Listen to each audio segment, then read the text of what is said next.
நன்றி. இதற்கு பின்பு நான் சூரியனுக்கு கிழக்கே கீழே செய்யப்படும் கொடுமைகளை எல்லாம் சிந்தித்து பார்த்தேன். இதோ ஒடுக்கப்பட்டவர்களின் கண்ணீரை கண்டேன். அவர்களை தேற்றுவார் இல்லை. ஒடுங்கினவர்கள் பட்சத்தில் பலன் இருந்தது. அப்படி இருந்தும் தேற்றுவார் இல்லை என்று அங்கே இந்த புஸ்தகத்தை எழுதின சாலமோன் என்கிற அந்த மனிதன் அவன் தேவ தரிசனத்தை தனக்குள் வைத்தவனாக இந்த வார்த்தையை பேசுகிறான். அல்லேலூயா. உலகத்திலே நாம் வாழ்ந்து கொண்டிருக்கின்றோம். உலகத்திலே பலவிதமான ஒடுக்கப்படுகிற தன்மைகள் நம்மை சுற்றிதான் இருக்கிறது. உதாரணம், பணம் ரீதியாக நாம் பார்க்கும் பொழுது நம்முடைய வருமானங்கள் சிறியதாக இருக்கிறது, நம்முடைய செலவினங்கள் அதிகமாக இருக்கிறது. செலவினங்கள் அதிகமாக இருக்கிறதே என்று சொல்லி நாம் நம்முடைய பணத்தை எல்லாம் எவ்வளவுக்கு எவ்வளவு சுருக்கமாக செலவு செய்ய வேண்டுமோ அவ்வளவுக்கு அவ்வளவு நாம் சுருக்கமாக செலவு செய்து கொண்டிருக்கிறோம். ஆனாலும் அதிலிருந்து நாம் விடுதலையை பெற்றுக்கொள்ள முடிவதில்லை. காரணம், நாம் வாங்குகிற ஒவ்வொரு பொருளும் அதனுடைய விலை அதிகமாக உயர்த்தப்பட்டிருக்கிறது. மறைமுகமாக சாத்தான் இதை என்ன செய்கிறார்? வஞ்சித்து வைத்திருக்கிறார். ஜனங்கள், ஆண்டுடைய பிள்ளைகள் ஆவிக்குரிய ஓட்டத்திலே அவர்கள் முன்னேற விடாமல் அவர்களை தொடர்ந்து கஷ்டத்துக்குள்ளேயே வைக்கும்படிக்கு பிசாசு செய்திருக்கின்ற சதியில் ஒன்றுதான் இந்த விலைவாசி உயர்வு. வருமானம் குறைவு, விலைவாசியோ உயர்வு என்கிற நிலைமை. இந்த நிலைமையில நாம சரியான வாழ்க்கை என்ன செய்ய முடியாது, வாழ முடியாது. அப்ப இதே போல பல காரியங்கள் இருக்கிறது. படிக்கிறதற்கும் சில பிள்ளைகள் ஒதுக்கப்பட்டிருந்தார்கள். இந்த இந்தியாவிலே இவர்கள் ஒரு குறிப்பிட்ட முடியும் என்கிற நிலைமை இருந்ததை ஆண்டுடைய பிள்ளைகளாகிய மிஷனரிகள் இந்த இந்தியாவிற்குள்ளே வந்து ஆண்டுடைய உன்னத ஊழியமாக அவர்கள் எல்லோரும் என்ன செய்தார்கள் கேட்டா, இந்தியாவில் இருக்கின்ற ஏழையோ பணக்காரனோ உயர்ந்த ஜாதியோ தாழ்ந்த ஜாதியோ யாராக இருந்தாலும் அவர்கள் எல்லோரும் பள்ளிக்கூடம் சென்று இலவசமாய் படிக்கக்கூடியவைகளை செய்து கொடுக்க ஆண்டவர் என்ன செஞ்சிருக்கிறார்? மிஷனரிகளை உருவாக்கி இந்திய தேசத்திலே அனுப்பியிருந்தார். அது மாத்திரமல்ல, மருத்துவ காரியங்களை நாம் போய் பார்க்கும்போது மருத்துவத்தை குறிப்பிட்ட சமூகத்தினர் மாத்திரமே செய்து கொண்டிருந்தார்கள். மருத்துவம் இல்லாம என்ன செய்ய முடியாது, இருக்க முடியாது. ஒரு குறிப்பிட்ட நபருக்கு ஏதாவது ஒரு வகையான வியாதி வந்துவிட்டால் அந்த வியாதியை சரி செய்வதற்கு மூட நம்பிக்கைகளுக்குள்ளே போய் மரணத்தை கூட சந்திக்கக்கூடிய நிலைமையாக அந்த காலத்தில் என்ன செய்தது இருந்தது. உதாரணம், அதில் ஒன்று, பெண்கள் கர்ப்பவதி ஆகிவிட்டால் அவர்கள் சுகப்பிரசவமாக பிரசவிக்க வேண்டிய நிலைமை, அது அங்கே பாதிப்புக்குள்ளாக இருந்து ஆபரேஷன் செஞ்சா மட்டும்தான் நிச்சய முடியும், குழந்தையை பெற்றெடுக்க முடியும் என்கிற தன்மை இருந்தபடினாலே நீங்கள் ஆபரேஷன் செஞ்சா அது சாபம் என்று நம்முடைய முன்னோர்கள் அதை மூட நம்பிக்கையாக வைத்திருந்தார்கள். எங்கோ இருந்தார்கள், ஏதோ நாட்டில் இருந்தார்கள், அவர்கள் இந்தியாவுக்குள் வந்தார்கள். அவர்களுடைய புண்ணியத்தினாலே, அவர்கள் செய்த தியாகத்தினாலே இன்று சிசரியன் மூலமாக ஆபரேஷன் செய்து உள்ளுக்குள் உருவான குழந்தையை பாதுகாப்பாக பெற்றெடுக்க முடியும் என்கிறதை ஒரு சாத்தியமாக, ஒரு சவாலாக இந்த இந்தியாவிலே செய்து காட்டியிருக்கின்றார்கள். இது எல்லாம் யாரால முடியும்? ஆண்டவரால் அனுப்பப்பட்ட ஊழியர்கள் மூலமாக மட்டுமே முடியும். எத்தனை ஆஸ்பத்திரிகள் இன்று இந்தியாவிலே வந்திருக்கிறது. சித்த மருத்துவம் மட்டும் இருந்தது, ஆயுர்வேத மருத்துவம் மட்டும் இருந்தது. ஆனால் இன்று எல்லா இடங்களிலும் என்ன செஞ்சிருக்கிறது? மருத்துவமனைகள் பெருகி வந்திருக்கிறது. அரசாங்கத்திலும் ஆண்டுடைய கிருபையினாலே என்ன கிடைச்சிருக்கா, இலவசமாய் மருந்து வாங்குவதற்கும் சிகிச்சை பெற்றுக் கொள்வதற்கும் என்ன செஞ்சிருக்கு? உதவி கிடைத்திருக்கிறது. ஆமா, அந்த 108 சர்வீஸ், ஆம்புலன்ஸ் சர்வீஸ், அது யார் உண்டாக்குனான்னு பார்த்தா ஒரு கிறிஸ்தவ தாயார் தான் அதை உண்டாக்குறாங்க. மத்தேயு 10:8 வியாதி உள்ளவர்களுக்காக என்ன செய்ய வேண்டும்? அவர்களுக்கு உதவி செய்ய வேண்டும் என்கிற பரிசுத்த வேதாகமத்திலே கற்றுக்கொண்டிருக்கிற வார்த்தையின்படியே அவர்கள் இந்த 108 என்று சொல்லப்படுகிற ஆம்புலன்ஸ் சேவையை வைத்திருக்கிறார்கள். அப்ப தேற்றுவதற்கு யாரும் இல்லை, ஒடுக்கப்பட்டிருக்கிறார்கள். ஜனங்கள், ஜாதிகள், கோத்திரங்கள் எல்லோருமே ஒடுக்கப்பட்ட தன்மையில் இருக்கும் பொழுது அவர்களை தேற்றுவதற்கு தேற்றுவதற்கு ஒரு நபர் கூட இல்லையே, பூமிக்கு மேலே வானத்துக்கு கீழே என்று ஆராய்ந்து பார்க்கும் பொழுது யாருமே என்ன செய்யல இல்ல. ஆனா ஒருவர் இருந்தார், அவர்தான் கர்த்தராகிய இயேசு கிறிஸ்து. ஒரு தாய் தேற்றுவது போல நான் உங்களை தேற்றுவேன் என்று சொல்லி இருக்கின்றார். பழைய ஏற்பாட்டில் வாசித்து பார்க்கும் பொழுது ஆதாமிலிருந்து பாவ சந்ததியாக பிறந்து வந்திருக்கும் பொழுது கீழ்ப்படியாமலே விழுந்து போன ஆதாம் மூலமாக ஏவாள் மூலமாக பெற்றெடுக்கப்பட்ட குழந்தைகள் மூலமாக உலகம் முழுவதும் பாவமும் அசுத்தமும் அக்கிரமும் பெருகி வந்திருக்கும் பொழுது நோவாவுக்கு கர்த்தருடைய கண்களில் கிருபை கிடைத்தது. அந்த நோவா என்கிற அந்த பெயருக்கு அர்த்தம் இவன் நம்மை தேற்றுவான். எப்படி இவன் நம்மை தேற்றுவான் என்று பெயர் கொடுக்கப்பட்டிருக்கிறது. அப்ப ஆதாமிலிருந்து நோவா பிறப்பதற்கு முன்பாக வரைக்கும் உலகத்திலே ஜனங்களை விடுதலை ஆக்குவதற்கும் தேற்றுவதற்கும் ஒரு நபர் கூட என்ன செய்யல இல்ல. கடவுள் மாத்திரமே இருந்திருக்கிறார். ஆனால் கடவுள் ஏன் அவர் நேரடியாக போய் தேற்றல, அவர் தம்முடைய பிள்ளைகள் மூலமாகவே தம்முடைய ஊழியக்காரர்கள் மூலமாகவே அவர் தேற்ற வேண்டும் என்று அவர் சுத்தம் வைத்திருந்தார். அதற்காக ஒரு மனிதனை இயேசு கிறிஸ்துவை போல பிரதிபலிக்கிற ஒரு நபரை அவர் தெரிந்தெடுத்திருந்தார். அவனுடைய பேர் தான் யார்? அவனுடைய பேர் தான் நோவா. இவன் நம்மை தேற்றுவான். ஆமென் சொல்லுங்களேன். ஆனாலும் ஜனங்கள் தங்கள் பாவ வாழ்க்கையையே தெரிந்து கொண்டதினாலே, பாவத்தில் இருக்கிறதையே விரும்பினதினாலே அங்கே நோவாவு ஆண்டுடைய தரிசனத்தை பெற்றுக்கொண்டு மிகப்பெரிய பேழை ஒன்றை உண்டாக்கி அந்த பேழைக்குள்ளே ஜனங்களை ரட்சிக்க வேண்டும் என்று சொல்லி மழை வருகிறது, மழை வருகிறது, இதோ ஆண்டவர் சொல்லுகிறார், நீங்கள் எல்லோரும் மனம் திரும்புங்கள் என்று நோவா எல்லாருக்கும் கிட்டத்தட்ட 120 வருஷம் என்ன செஞ்சிருக்கிறாரு? சுவிசேஷத்தை சொல்லி இருக்கிறாரு. யாருமே என்ன செய்யல, கேட்கல. எல்லோரும் கேவலப்படுத்தினாங்க. ஆண்டவரை பத்தி அவங்களுக்கு தெரியல, ஆண்டவர் சொல்லி இருக்கிற காரியங்களை பத்தி என்ன செய்யல புரியல. தாங்கள் ஒடுக்கப்பட்டிருக்கிற நிலைமையிலேயே வாழ வேண்டும் என்று அவர்கள் மனசு என்ன செஞ்சிருச்சு, பழகி போயினதுனால அவர்கள் விடுதலையை விரும்பவே இல்லை. ஆண்டவர் பார்க்கின்றார். அவர் குறித்த நாளிலே அந்த மழை பெய்தது. கடைசியில் எல்லா ஜனங்களும் அந்த தண்ணீருக்குள்ளே மூழ்கி மரித்து என்ன செஞ்சிட்டாங்க, போய்விட்டார்கள். கர்த்தருடைய மகனான நோவாவும் நோவாவினுடைய குடும்பத்தார்கள் மாத்திரமே நிலைத்துக் கொண்டார்கள். அதே போல நோவாவிலிருந்து அடுத்து மோசே வரைக்கும், மோசையிலிருந்து இயேசு கிறிஸ்து வரைக்கும், இயேசு கிறிஸ்து உயிர்த்தெழுந்த பிறகு அப்போஸ்தலர்கள் இருந்து இன்னைக்கு காலகட்டம் வரைக்கும், இனி இயேசுப்பா வருகிற வரைக்கும் நமக்கு தேற்றுவதற்கு பரிசுத்த ஆவியானவரை கர்த்தர் கொடுத்திருக்கிறார். அப்ப ஆதாமிலிருந்து அந்த நோவா வருகிற வரைக்கும், மோசை வரைக்கும் என்ன நடந்தது அப்படின்னு கேட்டீங்கன்னா, நோவா மூலமாக தேற்றுகிற விஷயத்தை கர்த்தர் வைத்திருந்தார். மோசையிலிருந்து அடுத்து இருக்கிற ஜனங்கள் வரைக்கும் என்ன காரியம் வைத்திருந்தார் கேட்டீங்கன்னா, நியாயப்பிரமாண சட்டத்தை கடவுள் நம்மை தேற்றுவதற்காக வைத்திருந்தார். நியாயப்பிரமாண சட்டத்தினாலே நீ பாவம் செய்யக்கூடாது, பாவம் செய்தால் மரித்து விடுவாய், பாவத்தின் சம்பளம் மரணம் என்று எழுதப்பட்டிருக்கிறது. பாவம் செய்கிற ஆத்துமா சாகவே சாகும், வேதனை அனுபவிக்கும் என்று என்னதற்கு தேவனுடைய வார்த்தை இருக்கிறது. நீதியான வார்த்தைக்கு ஏதுவாக நம்மை தேற்றுவதற்கு சீனாய் மலையிலே மோசேக்கு என்ன செஞ்சாரு, அதை பரிசாக கொடுத்தார். ஒரு அப்ப தேவன் எதையெல்லாம் தருகிறாரோ அது எல்லாம் நம்மளை தேற்றி அவரை போல மாற்றுவதற்காகத்தான் கொடுக்கப்படுகிறது. சிலர் சொல்றாங்கய்யா, நியாயப்பிரமாணம் நமக்கு தேவையே இல்லை, நியாயப்பிரமாணம் நமக்கு தேவையில்லை, கட்டளைகளெல்லாம் நாம கை கொள்ள வேண்டிய அவசியம் இல்லை.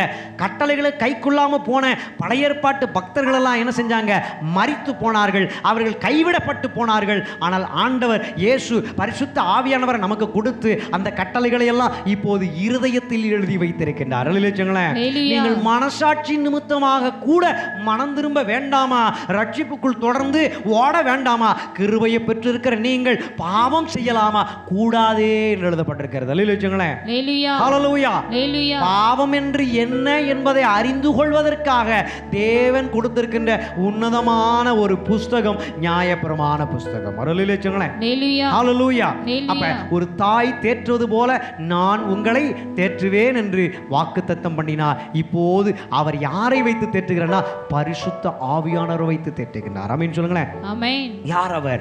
அவர் சத்திய ஆவியாய் இருக்கின்றார். அவர் அவர் சத்தியத்தை போதிக்கிறவராய் இருக்கின்றார். பாவத்தை குறித்து கண்டித்து உணர்த்துகிறவராய் இருக்கின்றார். நீதியை குறித்து கண்டித்து உணர்த்துகிறவராய் இருக்கின்றார். நியாய தீர்ப்பை குறித்து அவர் கண்டித்து உணர்த்துகிறவராய் இருக்கின்றார். அவருடைய பெயரே தேற்றரவாளனாகிய பரிசுத்த ஆவி. அல்லேலூயா. தேற்றரவாளனாகிய பரிசுத்த ஆவி நம்மிடத்தில் வரும்பொழுது நாம் பலம் கொண்டு சமாராவிலும் யூதாவிலும் எருசலேமிலும் நம்ம எப்படி இருப்போம்? சாட்சிகளாய் இருப்போம் என்று எழுதப்பட்டிருக்கிறது.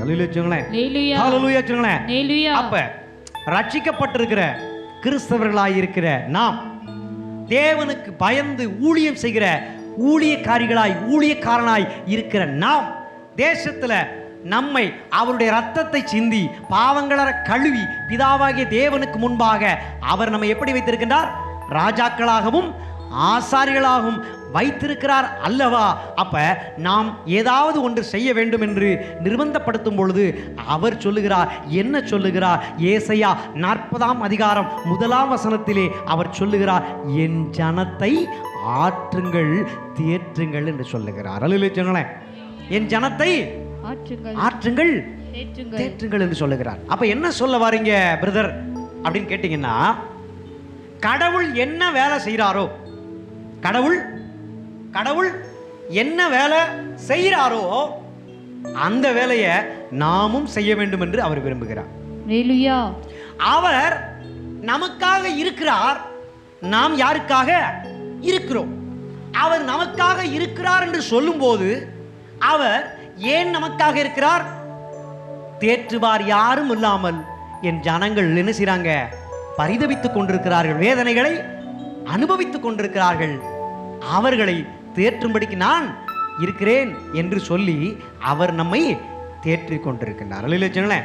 அவருடைய பிள்ளைகளாகி நம்மை தேற்றிக் கொண்டிருக்கிறார். அப்ப நாம் யாருக்காக இருக்கிறோம்? நாம் கடவுளுக்காக இருக்கிறோம் என்று சொன்னால் வெளியிலே கடவுளுடைய பிள்ளைகள் எத்தனையோ பேர் இருக்கிறார்கள். அவர்களை யார் தேற்றுவார்? அவருடைய காயங்களை யார் ஆற்றுவார்? இருதயம் நொறுங்குண்டு வேதனையோடு கஷ்டத்தோடு எங்க போனா நல்லாகும், என் பிரச்சனை தீரும் என்று கலங்கிக் கொண்டிருக்கிறவர்களுக்கு கடவுள் ஒரு வழியை காண்பிக்கின்றார். நம்மளை தான் காட்டுகிறார். சொல்லுகிறார், என் ஜனத்தை ஆற்றுங்கள் தேற்றுங்கள் என்று அவருடைய பொறுப்பை நமக்கு அவர் கொடுக்கின்றார். அப்ப தேற்றுகிற ஊழியத்தை நாம் செய்ய வேண்டும். ஆமென் சொல்லுங்களேன். அவர் தேற்றுகிற ஊழியத்தை செய்து முடித்து விட்டார். நாம் தேற்றுகிற ஊழியத்தை செய்வதற்காய் தேற்றரவாளனாகிய பரிசுத்த ஆவியானவரை நமக்கு தந்திருக்கின்றார். முதல் அற்புதமான வெளிப்பாடு புரிந்து கொள்ளுங்கள். தேற்றரவாளனாகிய பரிசுத்த ஆவியை கொடுத்தது எதற்கு? நாம் பிறரை தேற்றுவதற்கும் அவருடைய இருதயத்தில் இருக்கின்ற காயங்களை ஆற்றுவதற்கும் நமக்கு இப்படிப்பட்ட ஊழியத்தை கர்த்தர் கொடுத்திருக்கின்றார். ஹல்லேலூயா. 1 தெசலோனிக்கேயர் 4ஆம் அதிகாரம் 18வது வசனத்தின்படி நாம் அவர்களை எப்படி தேற்ற முடியும் என்ற கேள்வியோடு கூட, எதை கொண்டு தேற்ற முடியும் என்கிற கேள்வியோடு கூட நாம் வார்த்தைகளை வாசித்து பார்த்தால், ஆண்டவருடைய பரிசுத்த வார்த்தையினாலே நீங்கள் ஒருவரை ஒருவர் தேற்றுங்கள் எழுதப்பட்டிருக்கிறது. அப்ப தேவன் தம்முடைய தேற்றரவாளனாகிய பரிசுத்த ஆவியானவரை தேவனுடைய பிள்ளைகளான நமக்குள் அவர் தந்துவிட்ட பிறகு தேவனால் கொடுக்கப்பட்ட அந்த ஆவியானவர் நமக்குள் இருந்து தேவனுடைய வார்த்தையை என்ன செய்கிறாரு? பிறருக்கு பிரயோஜனமாய் இருப்பதற்கு பயன்படுத்துவதற்கு சுவிசேஷங்களை சொல்ல வேண்டும் என்று அவர் நம்மை எச்சரிக்கின்றார். அப்ப கடைசி கால எழுப்புதல் செய்தி என்ன? கடைசி கால எக்கால தொனி என்ன? ஜனங்களை ஒருவரை ஒருவர் ஆற்ற வேண்டும். எதை கொண்டு? கர்த்தருடைய வல்லமையான ஜீவனுள்ள வார்த்தையை கொண்டு ஆற்ற வேண்டும். இரண்டாவதாக விசாரிப்பதற்காக கர்த்தர் இருக்கின்றார். தேற்றுவதற்காக கர்த்தர் இருக்கிறது போல நாம் பிறரை தேற்ற வேண்டும், அவர் காயங்களை ஆற்ற வேண்டும். அதற்காகத்தான் பரிசுத்த ஆவியானவர் நமக்கு கொடுக்கப்பட்டிருக்கின்றார். இரண்டாவது, விசாரிப்பதற்காக கர்த்தர் இருக்கின்றார். வாசிக்கலாம். சங்கீத புஸ்தகம் 142 4வது வசனத்தை வாசிக்கலாம். 142வது சங்கீதம் 4ஆம் வசனத்தை நாம் வாசிப்போம். வேகமாக வாசிப்போம், பொறுமையாக நிதானமாகவும் வாசிப்போம். ஒவ்வொரு வார்த்தையாக பிரித்து நாம் பார்க்கும் பொழுது நமக்கு ஒரு மகிமையான காரியம் வெளிப்படும். வாசிக்கலாம். வலதுபுறமாய் கண்ணோக்கி பாரும். என்னை அறிவார் ஒருவரும் இல்லை. என்னை அறிவார் ஒருவரும் இல்லை. எனக்கு அடைக்கலமாய் இல்லாமல் போயிற்று. எனக்கு அடைக்கலமாய் இல்லாமல் போயிற்று. என் ஆத்துமாவை விசாரிப்பவர் ஒருவரும் இல்லை. ஆத்துமாவை விசாரிப்பவர் ஒருவரும் இல்லை இல்லை என்று எழுதப்பட்டிருக்கிறது. இந்த வார்த்தை சங்கீதம் 142 4வது வசனத்தையும் எசேக்கியேல் புஸ்தகம் 34ஆம் அதிகாரம் 5வது வசனத்தையும் வாசிக்கும் பொழுது என் ஆத்துமாவை விசாரிப்பதற்கு ஒருவருமே இல்லை என்கிற கேள்வி உண்டாகிறது. இந்த வார்த்தையை 2 கோணங்களிலே நாம் பார்க்க வேண்டும். ஒன்று, நாம் ஆண்டவரிடத்தில் ஜெபிக்கிற ஒரு ஜெபமாக பார்க்கலாம். மற்றொன்று, ஆண்டவர் நம்மிடத்தில் வெளியில எத்தனையோ ஆத்துமாக்கள் இருக்கிறார்கள், அவர்களை விசாரிப்பதற்கு யாருமே இல்லை என்கிற 2 கோணத்தில் நாம் பார்க்க முடியும். நாம கஷ்டப்படும் பொழுது கர்த்தர் நம்மை விசாரித்தார். நாம வேதனையோடு கூட இருக்கும் பொழுது கர்த்தர் நம்மை விசாரித்தார். அவர் சொன்னார், கர்த்தர் மேல் உன் பாரத்தை வைத்து விடு, கலங்கி நீ தவிக்காதே, அவர் உன் காலை தள்ளாட விடமாட்டார் என்று சொல்லி அவர் சொல்லி இருந்தார். நாமும் சங்கீதத்திலே 55வது சங்கீதத்திலே சொல்லப்பட்டதின்படியே நாமும் நம்முடைய கவலைகளை எல்லாம் நம்முடைய பாரத்தை எல்லாம் நாம யார் மேல வச்சிட்டோம்? ஓ, வருத்தப்பட்டு பாரம் சுமக்கிறவர்களே எல்லோரும் என்னிடத்தில் வாருங்கள், நான் உங்களுக்கு இளைப்பாறுதல் தருவேன் என்று சொல்லி இயேசு நம்மை நோக்கி கூப்பிட்டார் அல்லவா? நாம் இப்போது இயேசு கிறிஸ்து மீது நம்முடைய பாரங்களை வைத்திருக்கிறோம். அவர் நம்முடைய பாரங்களை எல்லாம், நம்முடைய கஷ்டங்களை எல்லாம், நம்முடைய கவலைகளை எல்லாம் விசாரித்து சிலுவையிலே சரியான தீர்ப்பை நமக்கு கொடுத்திருக்கின்றார். எல்லாம் முடிந்தது என்று சொல்லி இருக்கின்றார். எல்லாம் முடிந்தது, இனி எதுவுமே உனக்கு இருக்காது என்று கர்த்தர் என்ன செஞ்சிருக்கிறாரு? திட்டமாய் அவருடைய ஜீவனை கொடுத்து நமக்கு சொல்லி இருக்கின்றார். அப்ப ஆண்டவரோடு கூட இணைக்கப்பட்டிருக்கிறோம். அவர் நமக்கு தலையாய் இருக்கின்றார். நாம் அவருடைய சரீரங்களில் எப்படி இருக்கிறோம்? அவயங்களாய் இருக்கிறோம். நாம் என்ன செஞ்சிருக்கிறோம்? கர்த்தரால் விசாரிக்கப்பட்டு நம்முடைய பழைய பாவ வாழ்க்கையெல்லாம் அவர் முடிவுக்கு கொண்டு வந்துட்டு சரியான தீர்ப்பை கொடுத்துட்டு விசுவாசத்தினால் நீதிமான் பிழைப்பான். இனிமே பாவத்தின் சம்பளம் உனக்கு மரணம் கிடையாது, என்னை விசுவாசித்தால் தேவனுடைய மகிமையை காண்பா என்று சொல்லி இருக்கின்றார். என்னை விசுவாசிக்கிறவன் மரித்தாலும் பிழைப்பான், மறியாமலும் இருப்பான் என்று சொல்லப்பட்டிருக்கிறது. அப்ப பிசாசனுடைய அந்த காரியம் முடிஞ்சு போச்சு. இப்ப இயேசப்பாவுடைய காரியம் நமக்குள்ளே தொடங்க ஆரம்பித்திருக்கிறது. அப்ப அப்படி இருக்கிற நாம், அப்படிப்பட்ட ஆசீர்வாதங்களை பெற்றுக்கொண்ட நாம், மரணத்திலிருந்து விடுதலையான நாம், பாவ வாழ்க்கையிலிருந்து விடுதலையான நாம், நம்மை போல் வெளியிலே எத்தனையோ பிள்ளைகள் பாவத்திலே உழண்டு கொண்டிருக்கிறார்கள், அசுத்தங்களிலே உழண்டு கொண்டிருக்கிறார்கள். எத்தனையோ வாலிப பிள்ளைகள் முதற்கொண்டு சிறியோர் பெரியோர் எல்லோருமே பாவங்களினாலே சாபங்களை அனுபவித்துக் கொண்டிருக்கிறார்கள். அவர்களை யார் விசாரிப்பா? விசாரிப்பதற்கு ஒருவர் இல்லையே என்று சொல்லி ஆண்டவர் இந்த கடைசி கால எக்கால செய்தியாக, எச்சரிப்பின் செய்தியாக நம்மை பார்த்து பேசுகின்றார். நாம் நம்முடைய இருதயத்திலே என்ன செஞ்சிருக்கணும்? குத்துண்டவர்களாய் ஆண்டவருக்காக எழும்பி நிற்க வேண்டிய ஒரு கால கட்டாயத்துக்குள் வந்திருக்கின்றோம்.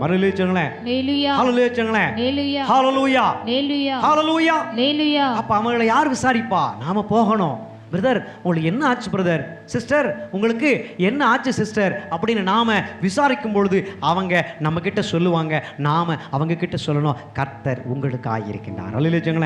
ஆண்டவர் உங்களுக்காய் இருக்கின்றார். உங்க பிரச்சனைகளை முழுசும் கடவுள் மேல செஞ்சிருங்க, வச்சிருங்க. அவர் உங்களுக்கு எல்லாவற்றையும் என்ன செய்வார்? செய்து கொடுப்பார். ஒரு ஆமென் சொல்லுங்களேன். அப்ப என்ன சொல்ல வர்றோம் அப்படின்னு கேட்டீங்கன்னா, ஆண்டவருடைய உண்மையான அந்த பொறுப்பை ஊழியமாக பெற்றுக்கொண்டு எத்தனையோ பேர் பணத்தின் அடிப்படையில் என்ன செஞ்சிட்டாங்க? விழுந்து போய்விட்டார்கள். உறவின் அடிப்படையில் என்ன செஞ்சிருக்காங்க? விழுந்து போயிருக்கிறார்கள். பேருக்காக, பெருமைக்காக என்ன செஞ்சிருக்காங்க? வீணான புகழ்ச்சிக்காக அவர்கள் என்ன செஞ்சிருக்காங்க? விழுந்து போயிருக்கிறார்கள். விழுந்து போன அவர்களை ஆண்டவர் எழுப்புவதற்காக இந்த செய்தியை நம்முடைய அப்போஸ்தல அற்புத கூடாரத்தின் சார்பாக பேசிக் கொண்டிருக்கின்றார்.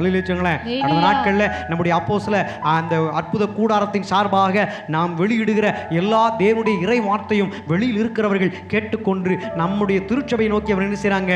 ஃபோன் செய்து என்ன செய்றாங்க? தொடர்பு கொள்றாங்க. ஐயா, எனக்காக ஜெபம் பண்ணுங்க என்று என்ன செய்றாங்க? சொல்லுகிறாங்க. வெள்ளிக்கிழமை ஊழியத்தை முடிச்சுட்டு நான் போகும்போது மேட்டூர்ல இருந்து ஒரு நபர் எனக்கு என்ன செஞ்சாங்க? ஃபோன் பண்ணாங்க. அவருடைய பெயர் முருகன் என்கிற பெயர். அவர் எனக்காக ஜெபம் பண்ணுங்கய்யா அப்படின்னு கேட்டார். அவருடைய வயது 43 வயது. அவர் மனைவியை இழந்தவராய், மனைவி மரிச்சிட்டாங்க, அவங்களுடைய பிள்ளையும் மரிச்சு போயிட்டு, அவங்களுடைய அப்பா அப்பாவும் மரித்து விட்டார். அவர் அவருடைய அம்மாவை ஒண்டியாக வைத்துக்கொண்டு கஷ்டப்பட்டு கொண்டிருக்கிறார். அவருக்காக நாம் ஜெபித்தோம். எப்போ ஜெபிச்சோம்னா, சனிக்கிழமை மாலை கூட்டத்தில் நாம் மம்சாபுரத்தில் அங்கே ஜெபக்கூட்டம் நடத்திக்கிட்டு இருக்கும்போது அவர் எனக்கு என்ன பண்ணிட்டாங்க, ஃபோன் பண்ணிட்டாங்க.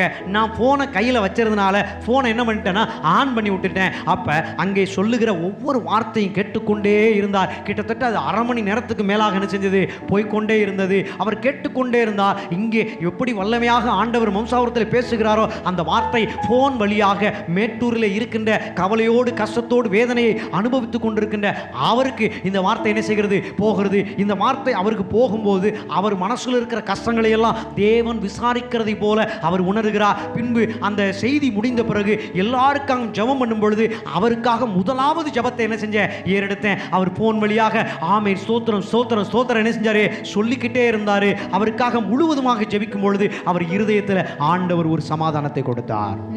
ஹல்லேலூயா ஹல்லேலூயா.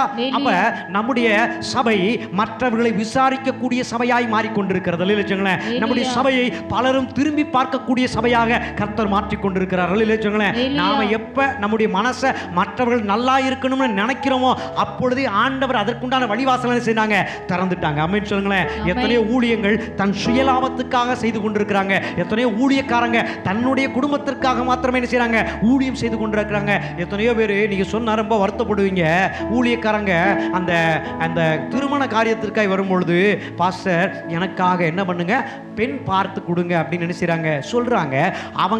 அவங்களுடைய போட்டோவையும் அந்த பயோடாட்டாவையும் அனுப்பும் பொழுது அதுல அவங்க மிகப்பெரிய ஒரு அணுகுண்டை வச்சிருந்தாங்க. என்னன்னு கேட்டீங்கன்னா, அவருடைய வருமானம் என்று குறிப்பிட்டிருக்கிறார். பார்த்தீங்களா, சபையினுடைய தசமபாக காணிக்கைகளை அவர் வருமானமாக குறிப்பிட்டிருக்கின்றார். அர்த்தம் என்ன, அவர் ஆண்டவருக்காக வேலை செய்யல, அவர் ஆண்டவருடைய வேலையை செய்வதற்காகவும் வரல. பணம் சம்பாதிக்க வேண்டும், உல்லாசமா என்ன செய்யணும், வாழ வேண்டும், இதற்காகத்தான் அவர் என்ன செஞ்சிருக்கிறாரு, வந்திருக்கிறாரு. எத்தனையோ பயோடாட்டாக்களை நான் என்ன செய்றேன், பார்க்கிறேன். எத்தனையோ பாஸ்டர் பிள்ளைங்க இப்படி என்ன செய்றாங்க, தங்களுடைய வருமானமாக சபையில் செலுத்தப்படுகிற காணிக்கை தசம பாகங்களை என்ன செய்றாங்க, அவங்களுடைய சொந்த பணமாக பார்க்கிறாங்க. அது மிகவும் மோசமான ஒன்று. அல்லேலூயா. இந்த பணங்களை எல்லாம் வெளியில் இருக்கிற ஜனங்களை நலம் விசாரிப்பதற்காய் செலவிடப்பட வேண்டி கடவுளுடைய பிள்ளைகள் கொண்டு வந்து செலுத்துகிற அந்த எல்லா பணங்களும் ஆண்டுடைய நாமம் மகிமைப்பட வேண்டும் என்று தேவனால் முன்குறிக்கப்பட்டிருக்கிறது. அல்லேலூயா. தேவனால் முன்குறிக்கப்பட்ட கடவுளுடைய காணிக்கையை தன் சொந்த பயன்பாட்டிற்காகவும் உல்லாச வாழ்க்கைக்காகவும் எவன் ஒருவன் பயன்படுத்தி கொண்டிருக்கிறானோ அவனை கர்த்தர் சும்மா விடவே மாட்டார். நியாய தீர்ப்பிலே அவனுக்கு இடத்தில் நினைச்சுவார், கணக்கு கேட்பார். அப்படிப்பட்ட ஊழியக்காரர்களுக்காக காணிக்கைகளை இன்றும் நீங்கள் செலுத்துகிறவர்களாக இருந்தால் அறியாமையிலிருந்து இன்று என்ன செய்யுங்க, விடுதலையாகுங்க. அறியாமை என்கிற இருளிலிருந்து என்ன செய்யுங்க, வெளிச்சத்துக்கு வாங்க. உங்கள் காணிக்கைகளை வைத்துக்கொண்டு ஏழைகளை, உங்கள் வீட்டில் அருகாமையில் இருக்கிற ஏழை கஷ்டப்படுகிறவர்களை அந்த பணத்தை வைத்து அவர்கள் என்ன செய்யுங்க, தாங்குங்க. கர்த்தர் உங்களை ஆசீர்வதிப்பார். அல்லேலூயா. அதனால அவர் கேட்டார், விசாரிப்பதற்கு, என் ஆத்துமாவை விசாரிப்பதற்கு ஒருத்தனுமே இல்லை அப்படின்னு ஆண்டவர் மனவேதனையோடு கூட கஷ்டத்தோடு கூட பேசுகிறதை எவன் ஒருவன் இந்த செய்தியை காது கொடுத்து இது பரிசுத்த ஆவியானவர் தான் பேசுகிறார் என்று உணர்கிறானோ அவனே விடுதலையாக்கப்பட்டவன். அல்லேலூயா. இன்னும் சிலர் என்ன பண்றாங்கன்னா, தனக்கு பின்ன ஒரு கூட்டம் இருக்கணும், நம்மளை 4 பேர் மதிக்கணும் அப்படிங்கிறதுக்காகவே என்ன பண்றாங்க, ஆத்துமாக்களை சூறையாடி, ஆத்துமாக்களை வேட்டையாடி, பிசாசை போல ஓனாயை போல என்ன செய்றாங்க, தங்கள் வீடுகளிலே ஆலயமாக என்ன செய்றாங்க, மாற்றி நடத்தி கொண்டிருக்கிறாங்க.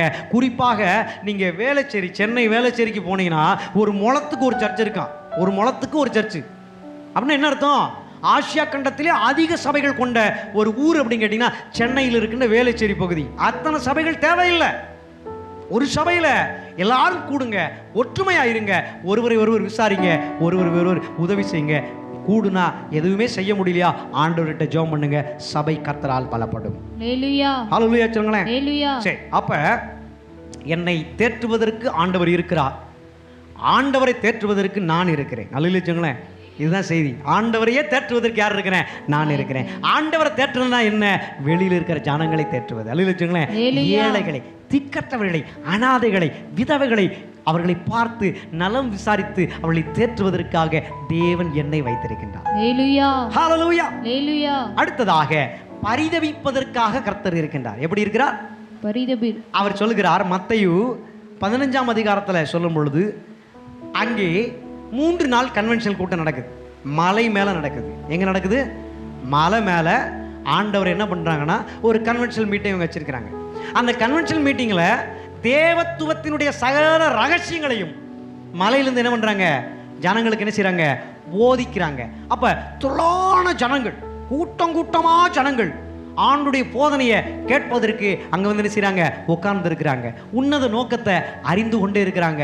1 மணி நேரம் உட்கார்ந்து இருக்கிறாங்க, 5 மணி நேரம் உட்கார்ந்து இருக்கிறாங்க. இப்படியே ஆண்டவர் வார்த்தையை கேட்டு கேட்டு கேட்டு தங்களையே மறந்து 3 நாளாக உட்காந்துட்டாங்க. எத்தனை நாளாக உட்காந்துட்டாங்க? 3 நாளாக உட்காந்துட்டாங்க. அங்கே திடீர்னு இந்த ஏசப்பா கூட இருந்த சீசர்கள் இருக்கிறாங்கல்ல, அவங்களில் சிலர் போய், ஆண்டவரே இப்படியே போய்கிட்டு இருந்தா ஜனங்கள் ரொம்ப பாவம், அவங்க 3 நாளாக இங்கேயே உட்காந்துருக்காங்க, சாப்பிடலை, ஒன்றுமே செய்யலை. நாம் ஒன்று அவங்கள அனுப்பிடணும், இல்லை அவங்க தேவை என்ன செய்யணும், பூர்த்தி பண்ணணும் அப்படின்னு சொன்ன உடனே ஆண்டவர் பார்க்கின்றார். நான் அவர்களுக்கு எதை கொடுக்கணும்னு விரும்பணும் அதை 3 நாளாக கொடுத்துக்கிட்டு இருக்கிறேன். அதை அவங்க என்ன செய்கிறாங்க, வாங்கி புசித்து கொண்டு ருசித்து கொண்டு அந்த ரகசியங்களை எல்லாம் கற்றுக்கொண்டு இருக்கிறாங்க. அப்போ ஆண்டவர் இங்கே ஜனங்களுக்காக பரிதபித்தார் என்று சொல்லும்போது பிரசங்கம் செய்கிறதே ஒரு பரிதபிக்கிற ஒரு வேலை தான். இல்லைங்களேன்? பிரசங்கத்தை கேட்கிற நீங்கள் இருக்கிறீங்களே, நீங்களும் பரிதபிக்கிற நபர்களாய் மாறிவிட்டீர்கள். இல்லைங்களேன்? உங்கள் ஆத்மாவுக்காக நீங்கள் பரிதபிக்கிறீர்களா மாறிட்டாங்க. தேவனுடைய வார்த்தைகளை அவர் பேசும்பொழுது நீங்கள் கேட்டுக்கொண்டு இருப்பீர்களானால் உங்கள் இருதயம் எப்படிப்பட்டதாய் மாறும்? தேவன் எதிர்பார்க்கிற விடமா என்ன செய்யும், மாறும். உங்கள் மனசு என்ன செய்யப்படும், மறுரூபம் ஆக்கப்படும். நீங்கள் செய்கிற காரியங்கள் என்ன செய்யும், இனி தீமையாகவே இருக்காது, எல்லாம் நல்ல காரியங்களாக என்ன செய்யும், மாறும். அப்போ பிரசங்கம் என்பது ஒரு பரிதபிக்கிற ஒரு சிலுவை மரணத்திற்கு சமமான ஒன்றாய் இருக்கிறது. இல்லைங்களேன்? அப்போ பிரசங்கத்தில் சுயநலமாக பேசக்கூடாது, கட்டுக்கதைகளை பேசக்கூடாது, வீணானதை பேசக்கூடாது, தேவையில்லாததை என்ன செய்யக்கூடாது, பேசக்கூடாது. ஆண்டவருடைய மெய்யான சத்தியத்தை மாத்திரம் என்ன செய்யணும், பேச வேண்டும். ஏனென்றால் அது சிலுவை மரணம் உயிர்த்தெழுதலுக்கு சமமானது. அவர் எப்படி அடிக்கப்பட்டார், அவர் எப்படி நொறுக்கப்பட்டார், அவர் எப்படி காயங்கள் பட்டார், அவர் எப்படி தாடு மயிர்களெல்லாம் பிக்கப்பட்டது, அவர் முள்முடி சூட்டப்பட்டது. அவங்க என்ன பண்ணாங்கன்னா ஈட்டி எடுத்து விழாவில் என்ன செஞ்சாங்க, குத்தினாங்க. சவுக்கால் என்ன செஞ்சாங்க, அடித்து அடித்து அடித்து அங்கே என்ன செஞ்சாங்க, கல்வாரி மலை வரைக்கும் என்ன செஞ்சாங்க, கொண்டு போனாங்க. அந்த அளவுக்கு துன்பப்படுத்தப்பட்டிருக்கிறார் அல்லவா? அதே போலத்தான் பிரசங்கம் என்பது அவ்வளவு முக்கியமானது, அவ்வளவு மகத்துவமானது. அது தேவன் மிகவும் எதிர்பார்க்கிற நல்ல பிரசங்கமாக இருந்தால் கர்த்தர் என்ன செய்வார், ஊழியக்காரர்களை இன்னும் வல்லமையாய் எடுத்து பயன்படுத்துவார். ஹல்லேலூயா. அப்ப எந்த சபையில் இருக்கிற ஊழியக்காரர்கள் வல்லமையாய் எடுத்து பயன்படுத்த முடியாமல் இருக்கிறார்களோ அந்த பிரசங்கங்களை எல்லாம் நீங்கள் பார்க்க வேண்டும். ஜனங்களுடைய ஆத்துமாக்கள் ரட்சிக்கப்படுவதற்காக பிரசங்கங்கள் பேசப்படுகிறதா? பரிசுத்த ஆவியானவர் தான் சபையை பரிசுத்தப்படுத்துவதற்காக பேசிக் கொண்டிருக்கிறாரா? ஆவிக்குரிய வாழ்க்கையில் முன்னேறுவதற்காக தேவன் தான் இறங்கி வந்து பேசிக் கொண்டிருக்கிறாரா என்கிறதை நீங்கள் சற்று நிதானித்து பார்க்க வேண்டும். அப்பொழுது உங்கள் ஆத்துமா முன்னேறி செல்ல ஆரம்பிக்கும். அவர் சொல்லுங்களேன். ஈஸியா கண்டுபிடிச்சிடலாம். பிசாசு சபையில வஞ்சிக்கிறானா, பிசாசு சபைக்குள் இருந்து வஞ்சிக்கிறானா, ஊழியர்களை ஏமாற்றி இருக்கிறானா என்பதை திட்டமா என்ன செஞ்சிடலாம், அறிந்து விடலாம். பாட்டு ஆராதனை எல்லாம் விட உண்மையான சத்தியம் எங்கே சொல்லப்படுகிறதோ அது நமக்கு ரொம்ப ரொம்ப நல்லது. அது நமக்கு ரொம்ப ரொம்ப ஆசீர்வாதம். பாட்டு பாடுறது மூலமா நம்ம கொஞ்ச நேரத்துக்கு தான் சந்தோஷமா இருப்போம். திரும்பி வீட்டுக்கு வந்துட்டா நமக்கு எப்படி இருக்கும், நம்ம குடும்ப பாடுகள், நம்ம குடும்ப உத்தரவுகள் தான் இருக்கும். அப்ப சத்தியம் நமக்குள்ள இருந்தா அந்த பாடுகள், அந்த கஷ்டங்களை தாங்குவதற்கும் அதை ஜெயிப்பதற்கும் தேவன் கொடுத்திருக்கிற ஆலோசனை சத்தியத்துக்குள்ள இருக்கிறதுனால சத்தியம் அறிவீர்கள், சத்தியம் உங்களை விடுதலையாக்கும் என்று எழுதப்பட்டிருக்கிறது. பாட்டு ஆராதனை விடுதலையாக்குதோ இல்லையோ, உண்மையான சத்தியத்தை நாம் அறியும் பொழுது சத்தியம் நம்மை விடுதலையாக்கும். அப்ப பரிதபிக்கிறதுக்காக கர்த்தர் இருக்கிறார் என்று எழுதப்பட்டிருக்கிறது. அதை குறித்து நாம் தியானிக்கும் பொழுது சங்கீதம் 69:20 வசனத்தை வாசிக்கும் பொழுது பரிதபிக்கிறவன் ஒருவனும் இல்லை, பரிதபிக்கிறவன் ஒருவனும் இல்லை. சங்கீத புஸ்தகம் 135:14 வசனத்தை வாசிக்கும் போது ஊழியக்காரர்கள் மேல் கர்த்தர் பரிதாபப்படுகிறார். யார் மேல் பரிதாபப்படுகிறார்? யாரெல்லாம் தேவனுக்கு உண்மையா ஊழியம் செய்ய தங்களை ஒப்பு கொடுத்திருக்கிறார்களோ, யாரெல்லாம் ஊழியக்காரர்கள் உண்மையாய் கடவுளுக்கு ஊழியம் செய்கிறார்களோ, அவர்கள் பணம் இல்லாமல் இருந்தாலும், பொருள் இல்லாமல் இருந்தாலும், சபையில் ஆத்துமாக்கள் இல்லாமல் இருந்தாலும், வேண்டிய வசதிகள் இல்லாமல் இருந்தாலும், அவர்களுக்காக வானத்தையும் பூமியையும் படைத்த சர்வ வல்லமையுள்ள தேவனாகிய கர்த்தர் பரிதாபப்படுகிறார், இறங்கி வருகிறார், கிருபைகளை கொடுக்கிறார், வல்லமைகளை கொடுக்கிறார், வரங்களை கொடுக்கிறார், ஆசீர்வதிக்கின்றார். ஹalleluya பிரலலேச்சங்களே. ஹalleluya. அப்ப ஆண்டவர் யாரை ஊழியக்காரர் என்று சொல்லுகிறார்? நாம் எல்லோரையுமே கர்த்தருக்கு ஊழியக்காரிகள் என்று சொல்லுகிறார். அல்லேலூயா. ஹalleluya. பழைய தரிசனத்துல குறிப்பிட்ட ஒரு ஜனத்துல ஒருத்தனை மாத்திரம் தான் கடவுளுக்கு ஊழியம் செய்யணுங்கிறத என்ன செய்வாங்க சொல்லியிருப்பாங்க. ஆனா புதிய தரிசனத்துல வரும்பொழுது ஆண்டவரை விசுவாசிக்கிற ஆண்டவர் பின்னே ஓடி வந்த எல்லோரையுமே கடவுள் ஊழியக்காரி என்று சொல்லுகிறார். ஹல்லேலூயா ஹல்லேலூயா. ஏதாவது வகையில ஊழியங்களை நாம் என்ன செய்ய முடியும். ஒரு ஆமென் சொல்லுங்களேன். ஆமென். இப்ப சபையிலே முதலாவது அப்போஸ்தல ஊழியமும், தீர்க்க தரிசன ஊழியமும், சுவிசேஷ ஊழியமும், போதக ஊழியமும், மேய்க்கிற ஊழியமும் என்கிற 5 வகையான ஊழியங்களை கர்த்தர் கொடுத்திருக்கின்றார். அப்போஸ்தல ஊழியம் என்பது தனி சபை அல்ல. தீர்க்க தரிசன ஊழியம் என்பது தனி சபை அல்ல. சுவிசேஷ ஊழியம் என்பதும் தனிய சபையினுடைய வேலை அல்ல. மேய்க்கிற ஊழியம், சபையை போதிக்கிற ஊழியம் என்பது தனித்தனி ஊழியங்கள் அல்ல. எல்லோருமே ஒரே சபைக்குள் இருக்க வேண்டும் என்பதுதான் தேவனுடைய நீதியாய் இருக்கிறது. அப்ப இன்னும் கொஞ்ச காலத்துல என்ன நடக்கும் அப்படின்னு கேட்டீங்கன்னா, இப்ப விசுவாச குடும்பத்தார்களா நாம இருக்கிறோம். கொஞ்ச நாள்ல என்ன நடக்கும்னா, ஆண்டவர் இப்படி பார்ப்பாரு, இந்த பக்கம் ஃபுல்லா அப்போஸ்தல ஊழியங்களாய் செய்கிறவர்கள் இருப்பார்கள். ஹல்லேலூயா. அப்போஸ்தல ஊழியக்காரங்களா என்னையா, எங்கெல்லாம் திருச்சபை இல்லையோ அங்கெல்லாம் போய் சின்ன சின்ன சுவிசேஷங்களை சொல்லி ஜெபக்கூட்டங்களாக நடத்தி பிற்பாடு சபைகளை உருவாக்குகிற நபர்களாக இந்த பக்கம் ஃபுல்லா இருப்பாங்க. ஹல்லேலூயா. அவர்களுக்கு பேர் என்ன? அப்போஸ்தலர்கள். சபை இல்லாத இடத்திலே சபையிலிருந்து அனுப்பப்பட்டவர்களாக போய் ஜெபக்கூட்டங்கள் மூலமாக நடத்தி அதை சபையாக மாற்றுகிற வேலையை செய்கிறவர்கள் யார்? அப்போஸ்தல ஊழியர்கள். ஹல்லேலூயா. இந்த பக்கம் பார்க்கும்போது யார் இருப்பா அப்படின்னு கேட்டா, தீர்க்க தரிசனம் சொல்லுகிற கூட்டத்தார்களாய் இருப்பார்கள். ஹல்லேலூயா. தீர்க்க தரிசனம் சொல்லுதல் என்பது சபையை பரிசுத்தப்படுத்துவது, சபையை சுத்திகரிப்பது, சபையை ஆண்டவர் எதிர்பார்க்கிறதை போல மாற்றுவது. தீர்க்கமாய் ஆண்டவர் என்ன செய்வாரு, யாரெல்லாம் தீர்க்க தரிசனம் வரத்தை பெற்றிருக்கிறாங்களோ அவர்கள் உள்ளத்திலிருந்து பேசுவாங்க, நீ இதை செஞ்சுக்கிட்டு இருக்கிற தவறு, இது ஆண்டவருக்கு பிடிக்காது, இது பாவம் என்று நினைச்சுவாங்க. தீர்க்கமாய் சொல்வார்கள். பழைய ஏற்பாட்டு புஸ்தகங்களை வாசிக்கும் பொழுது ஆண்டவர் எப்படி தீர்க்க தரிசிகள் மூலமாக தீர்க்க தரிசனம் உரைத்தார் என்பதை பார்க்க வேண்டும். இன்று இருக்கிற கள்ள தீர்க்க தரிசிகள் போல அல்லாமல் அவர்கள் உண்மையாய் ஆண்டவருக்கு தீர்க்க தரிசன ஊழியத்தை என்ன செஞ்சிருக்கிறாங்க, செய்து கொடுத்திருக்கிறார்கள். ஹல்லேலூயா. அப்ப அதுக்கடுத்து பாத்தீங்கன்னா இந்த பக்கம் யார் இருப்பான்னு பாத்தீங்கன்னா, ஆண்டவருக்கு ரொம்ப ரொம்ப பிடிச்ச சுவிசேஷம் சொல்லுகிறவர்கள் இங்கே அமர்ந்திருப்பார்கள். ஆமென் சொல்லுங்களேன். சுவிசேஷனுடைய பாதம் எவ்வளவு அருமையானது. அவன் நடந்து போகிறதெல்லாம் என்ன அப்படின்னு கேட்டீங்கன்னா, கால் மிதிக்கும் தேசமெல்லாம் கடவுளுக்கு சொந்தமாகும்படி அவன் என்ன செய்யறான், ஆண்டவருடைய சுவிசேஷ மகிமையான சுவிசேஷங்களை என்ன செய்யறான், எடுத்துக்கொண்டு சுமந்து கொண்டு அங்கே போய் ஜனங்கள் மத்தியிலே, ஜாதிகள் மத்தியிலே இயேசுதான் உண்மையான தெய்வம், அவர்தான் உண்மையான ரட்சகர், அவர்தான் பரலோகத்தின் ராஜா, அவரை அல்லாமல் வேற யாரும் என்ன செய்ய முடியாது, பரலோகத்தின் ராஜ்யத்துக்கு என்ன செய்ய முடியாது, போக முடியாது, அவரை விசுவாசியுங்கள் என்று உரத்த சத்தத்தோடு கூட சொல்லுகிற சுவிசேஷ கூட்டத்தார்கள் நம்முடைய சபையிலே சீக்கிரத்தில் தோன்றுவார்கள். அல்லேலூயா. அது மாத்திரமல்லாமல் சபையிலே போதிக்கிற ஊழியக்காரர் மட்டும்தான் போதிக்கணும்ல, விசுவாசிகளும் சபைக்கு என்ன செய்ய முடியும், போதகம் செய்ய முடியும். அப்படிப்பட்ட போதக ஊழியத்தை செய்வதற்கும் நல்ல பரிசுத்த ஆவியானவரால் மேய்ப்பதற்கும் என்ன செய்கிறாரு, ஆண்டவர் போதக ஊழியத்தையும் மேய்க்கிற ஊழியத்தையும் கர்த்தர் நம்முடைய சபையிலே ஏற்படுத்தி தருவார். ஹல்லேலூயா. ஹல்லேலூயா. ஆமா, அப்படிப்பட்ட ஊழியம் செய்கிறது உண்மையிலே ஜனங்களுக்காக பரிதவிக்கிறது. அல்லேலூயா. ஜனங்களுக்காய் பரிதவிக்கும் பொழுது அது கர்த்தருக்காய் பரிதவிப்பதற்கு சமமாய் இருக்கிறது. ஆமென் சொல்லுங்களேன். ஏழைக்கு இறங்குகிறவன் கர்த்தருக்கு கடன் கொடுக்கிறான். பணத்தை மாத்திரம் அல்ல, ஆண்டுடைய திரு வசனத்தை வைத்து ஊழியம் செய்கிறதை குறித்தும் நாம் என்ன செய்யணும், தரிசனமாய் காண வேண்டும். ஆமென் சொல்லுங்களேன். சரி, அப்ப இயேசு ஜனங்களுக்காய் பரிதவித்தார். அந்த கூட்டத்தில் வரும்பொழுது அங்கே 2 மீனையும் 5 அப்பத்தை என்ன செஞ்சான், அந்த ஏழை சிறுவன் கொண்டு வந்தான். ஆண்டவர் பார்த்தார். ஆண்டவர் இதை என்ன செஞ்சாரு, 5000 பேருக்கு என்ன செஞ்சாங்க, ஆசீர்வதிச்சு கொடுத்தாங்க. அவர் 3 நாள் பிரசங்கம் பண்ணது அவன் அந்த சீசர்களுக்கு பெருசா தெரியல. கடைசியா அந்த அப்பத்தை, அந்த சாப்பாட்டுக்கு பசியா இருக்கிறாங்க அப்படிங்கிற நினப்பு அவங்களுக்குள்ள வந்திருக்கு. அது பிசாசு போல வந்திருக்கு. ஆண்டவர் அதையும் தனக்கு சாதகமா மாத்துறாரு. என்ன பண்றாரு அப்படின்னா, அந்த 5 அப்பத்தை 2 மணி 5000 பேர் கொடுத்துட்டு அப்புறம் சொன்னார், நானே ஜீவம் அப்பம் என்று சொன்னார். இந்த அப்பம் உங்க வயிற்று பசியை போக்கும், ஆனால் நான் ஜீவ அப்பமாக இருக்கேன், உங்கள் ஆத்தும பசியை போக்குறவனாய் இருக்கிறேன் என்று சொன்னார். ஹalleluya. அப்போ உண்மையான பரிதவிக்கிறதுனா என்ன?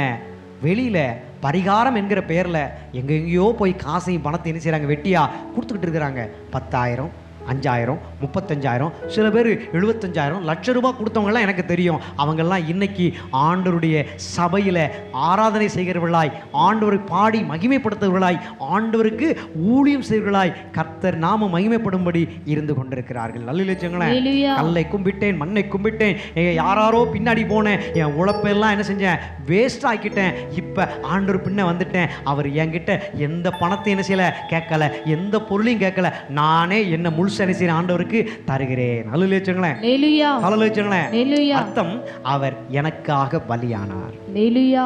பரிகாரமே கேட்காம அவர் தன்னையே பரிகாரமாக கொடுத்தார். ஹalleluya. அவருக்கு பேரு பரிகாரியாகிய கர்த்தர் என்று எழுதப்பட்டிருக்கிறது. தன்னையே நமக்காக கொடுத்தவர் என்ற அர்த்தம். ஆமென் சொல்லுங்களேன். ஹalleluya. நாம எதையும் கொடுக்க தேவையில்ல, அவர் தன்னையே நமக்காக கொடுத்திருக்கின்றார். ஹalleluya. ஹalleluya. அப்ப நாம நம்மளை யாருக்காக கொடுக்க போகிறோம்? நம்முடைய வாழ்க்கையை நாம் கடவுளுக்காக கொடுத்திருந்தா, நம்ம சும்மா நம்ம வீட்டுக்குள்ளே அடைஞ்சு கிடந்துட்டு, சபைக்குள்ளே அடைஞ்சு கிடந்துக்கிட்டு இருக்கிறத கடவுள் விரும்பலை. நாம் எழுந்து ஆண்டவருடைய நாம மகிமைப்படும்படி நாம் என்ன செய்யணும், ரட்சிக்கிற இரட்சகர்களாக என்ன செய்யணும், மாற வேண்டும் என்பது இந்த கடைசி கால என்ன செய்ய எச்சரிப்பின் செய்தியை கேட்டு நீங்கள் என்ன செய்யணும், எழும்ப வேண்டிய நேரமாக இருக்கிறது. அல்லேலூயா. காரணம், இதோ இயேசு சீக்கிரமாய் வருகிறார், அவர் அளிக்கும் பலன் அவரோடு கூட வருகிறது, இதோ திருடன் வருகிற விதமாய் வருகிறார் என்று ஆண்டவர் வந்து கொண்டிருக்கின்றார். ஹல்லேலூயா. நான்காவதாக, நன்மை செய்வதற்கு கர்த்தர் இருக்கின்றார். நன்மை செய்வதற்கு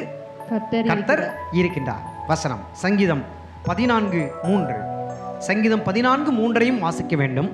சங்கீதம் 53:1 வாசிக்க வேண்டும்.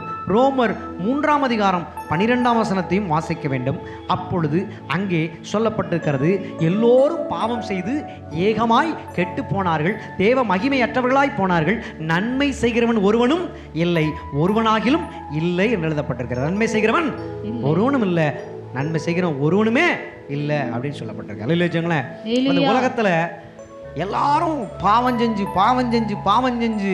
சாபத்தை வாங்கிக்கிட்டு சபிக்கப்பட்டவர்களா வாழ்ந்துக்கிட்டு இருக்கும் பொழுது, அவங்களுக்கு ஏதாச்சும் நன்மை செய்கிறதுக்கு ஆண்டவரால் ஏற்படுத்தப்பட்ட ஜனங்களை ஆண்டவர் கண்ணோக்கி என்ன செய்கிறார், பார்க்கிறார். பார்க்கும் பொழுது என் ஜனங்கள் இப்படி கிடக்குதே, எல்லா ஜனங்களும் இப்படி கிடக்குதே அப்படின்னு வேதனையோடு கூட பார்க்கிறார். அங்கே சொல்லப்படும் போது நன்மை செய் ஒருத்தனும் இல்லை, நீதிமான் ஒருத்தனும் இல்லை அப்படின்னு பார்க்கின்றார். அப்ப நன்மை செய்யாம இருக்கிறதே பெரிய பாவம் என்று அந்த வார்த்தை நமக்கு உணர்த்துகிறது. தீமை செய்தால் மாத்திரம் பாவம் என்கிற பொருள் வராது. நன்மையை செய்ய அறிந்திருந்தும் அதை பிறனுக்கு செய்யாமல் போனால் அது அவனுக்கு பாவமாய் இருக்கும் என்று ஆண்டுடைய பிள்ளைகளான கிறிஸ்தவர்களான கிறிஸ்துவின் சரீரமான நமக்கு இந்த கடைசி கால செய்தியாக ஆண்டவர் நம்முடன் பேசுகின்றார். ஹல்லேலூயா. அப்ப நன்மை செய்யணும்னா என்ன செய்யணும்? நீங்க நன்மை செய்யணும்னா பணத்தை பொருளை கொடுக்க வேணாம், ஆண்டவரை கொண்டு போய் சேருங்கள். ஆண்டுடைய வல்லமைகளை கொண்டு போய் செய்யுங்க, சேருங்க. ஆண்டுடைய மகத்துவமான காரியங்களை கொண்டு சேருங்க என்று சொல்லப்பட்டிருக்கிறது. அல்லேலூயா. அப்ப நன்மை செய்வதற்கு முதல் படி என்ன அப்படின்னு கேட்டீங்கன்னா, கீழ்ப்படிதல் வேண்டும். நன்மை செய்யறதுக்கு கீழ்ப்படிதல் முதல் படி என்ன? கீழ்ப்படிதல். ஆமென் சொல்லுங்களேன். உலகத்தில் உண்டான அதிகாரம் எல்லாம் தேவனால் உண்டாயிருக்கிறது. உண்டான அதிகாரத்துக்கு எதிர்த்து நிற்கிறவன் தேவனையே எதிர்த்து நிற்கிறான். அப்ப நாம கீழ்ப்படியணும் என்று சொல்லி ரோமர் 13 படிப்படியாக வாசித்து வரும் பொழுது அங்கே நன்மை செய்தால் புகழ்ச்சி உண்டாகும் என்று எழுதப்பட்டிருக்கிறது. அல்லேலூயா. அப்ப அந்த நன்மைக்கு அர்த்தம் என்ன? கீழ்ப்படிதல். ஆமென் சொல்லுங்களேன். உலகத்துல இருக்கிற எல்லா அதிகாரமும் என்னது? ஆண்டவர் உண்டாக்குனது. அப்பாவை உருவாக்குனது யாரு? ஆண்டவர். அம்மாவை உருவாக்குனது யாரு? ஆண்டவர். உலகத்துல நாம படிக்கிறதற்கு பள்ளிக்கூடங்களுக்கு நாம போறோம், கல்லூரிகளுக்கு போறோம், அங்க இருக்கிற ஆசிரியர்களை உருவாக்குனது யாரு? அவர்களுக்கு அதிகாரம் கொடுத்தது யாரு? ஆண்டவர். நாம ரோட்ல பயணம் பண்ணி போகிறோம், அங்க டிராபிக் போலீஸ் என்ன செய்றாங்க? இருக்கிறாங்க. காவல்துறை அதிகாரிகள் இருக்கிறாங்க. அந்த அதிகாரிகளுக்கெல்லாம் அதிகாரத்தை கொடுத்தது யாரு? கர்த்தராகிய இயேசு கிறிஸ்து. அல்லேலூயா. எல்லாமே இப்போ மருத்துவமனைக்கு போறோம், மருத்துவம் செய்யக்கூடிய அந்த அதிகாரம் யார் கொடுத்தது? ஆண்டவர் கொடுத்திருக்கிறார். அல்லேலூயா. அங்க ஏதாவது பிரச்சனைனா நீதிமன்றத்துக்கு போறோம். அந்த நீதிபதிக்கு அதிகாரம் கொடுத்தது யாரு? வக்கீல்களுக்கு அதிகாரம் கொடுத்தது யாரு? கர்த்தராகிய இயேசு கிறிஸ்து. அல்லேலூயா. இன்னும் இந்த உலகத்துல கலெக்டரா இருக்கலாம் அல்லது பெரிய பெரிய அதிகாரிகளா என்னென்ன துறைகள் இருக்கிறதோ அத்தனை துறைகள் இருக்கிற அதிகாரம் எல்லாம் யாரால் உண்டாக்கப்பட்டது? கடவுளால் உண்டாக்கப்பட்டது. அல்லேலூயா. உண்டாக்கப்பட்ட அனைத்து அதிகாரங்களுக்கும் அதிகாரிகளுக்கும் நாம் கீழ்ப்படிய வேண்டும் என்பது முதல் நன்மையாய் இருக்கிறது. ஆமென் சொல்லுங்களேன். அல்லேலூயா. அந்த ஆதாமும் ஏவாளும் ஆண்டுடைய வார்த்தைக்கு என்ன செய்யல? கீழ்ப்படியல. அது அவங்களுக்கு என்னவாய் மாறிடுச்சு? பாவமா தீமையா மாறி போச்சு. அப்ப அதை சரி செய்வதற்கு மீண்டும் கடவுள் நம்முடன் பேசுகிறார். கீழ்ப்படிங்க. என்ன செய்யுங்க? தேவனுக்கு கீழ்ப்படிங்க. தீமையை உங்களுக்குள்ள கொடுத்துக்கிட்டு இருக்கிற பிசாசு உங்களை விட்டு ஓடி போயிடுவான். தேவனுக்கு கீழ்ப்படிந்திருங்கள், பிசாசுக்கு எதிர்த்து நில்லுங்கள், அவன் அப்பொழுது உங்களை விட்டு ஓடி போவான் என்று எழுதப்பட்டிருக்கிறது. ஆமென் சொல்லுங்களேன். அப்ப நன்மை செய்தல் என்கிற விஷயத்துக்கு வரும்பொழுது ஆண்டவருக்கு கீழ்ப்படிய வேண்டும். ஆண்டவருக்கு கீழ்ப்படிய வேண்டும். ஆண்டவருக்கு கீழ்ப்படிவதே பிறனுக்கு நன்மை செய்வது என்று அர்த்தம். ஆமென் சொல்லுங்களேன். ஏன்னா ஆண்டவர் என்ன சொல்வாரு? உன்னிடத்தில் நீ அன்பு கூறுவது போல பிறனிடத்திலும் அன்பு கூறுவாயாக, நீ உன்னை நேசிப்பது போல பிறனையும் நேசிப்பாயாக என்று பெரிய கற்பனை என்று சொல்லப்படுகிற ராஜரிக பிரமாணத்தை கடவுள் நமக்கு என்ன செய்கிறாரு? வழிகாட்டுகின்றார். அப்ப இயேசுவை அப்படியே பார்க்கும் பொழுது, நன்மை செய்ய வேண்டும் என்று இயேசுவை பார்க்கும் பொழுது, ஒருவனுமே இல்லைன்னு சொல்லும் பொழுது அங்கே ஒருவர் இருந்தார். அவர் எப்படி இருந்தார்? அப்போஸ்தலர் நடவடிக்கைகள் 10ஆம் அதிகாரம் 38ஆம் வசனத்தை பார்க்கும் பொழுது ஆண்டவர் என்ன செய்கிறார்? நன்மை செய்கிறவராய் சுற்றி திரிந்தார் என்று எழுதப்பட்டிருக்கிறது. எங்க போனாலும் நன்மை. யார் எதை கேட்டாலும் செய்வார். செய்ய மாட்டேனே சொல்ல மாட்டார்.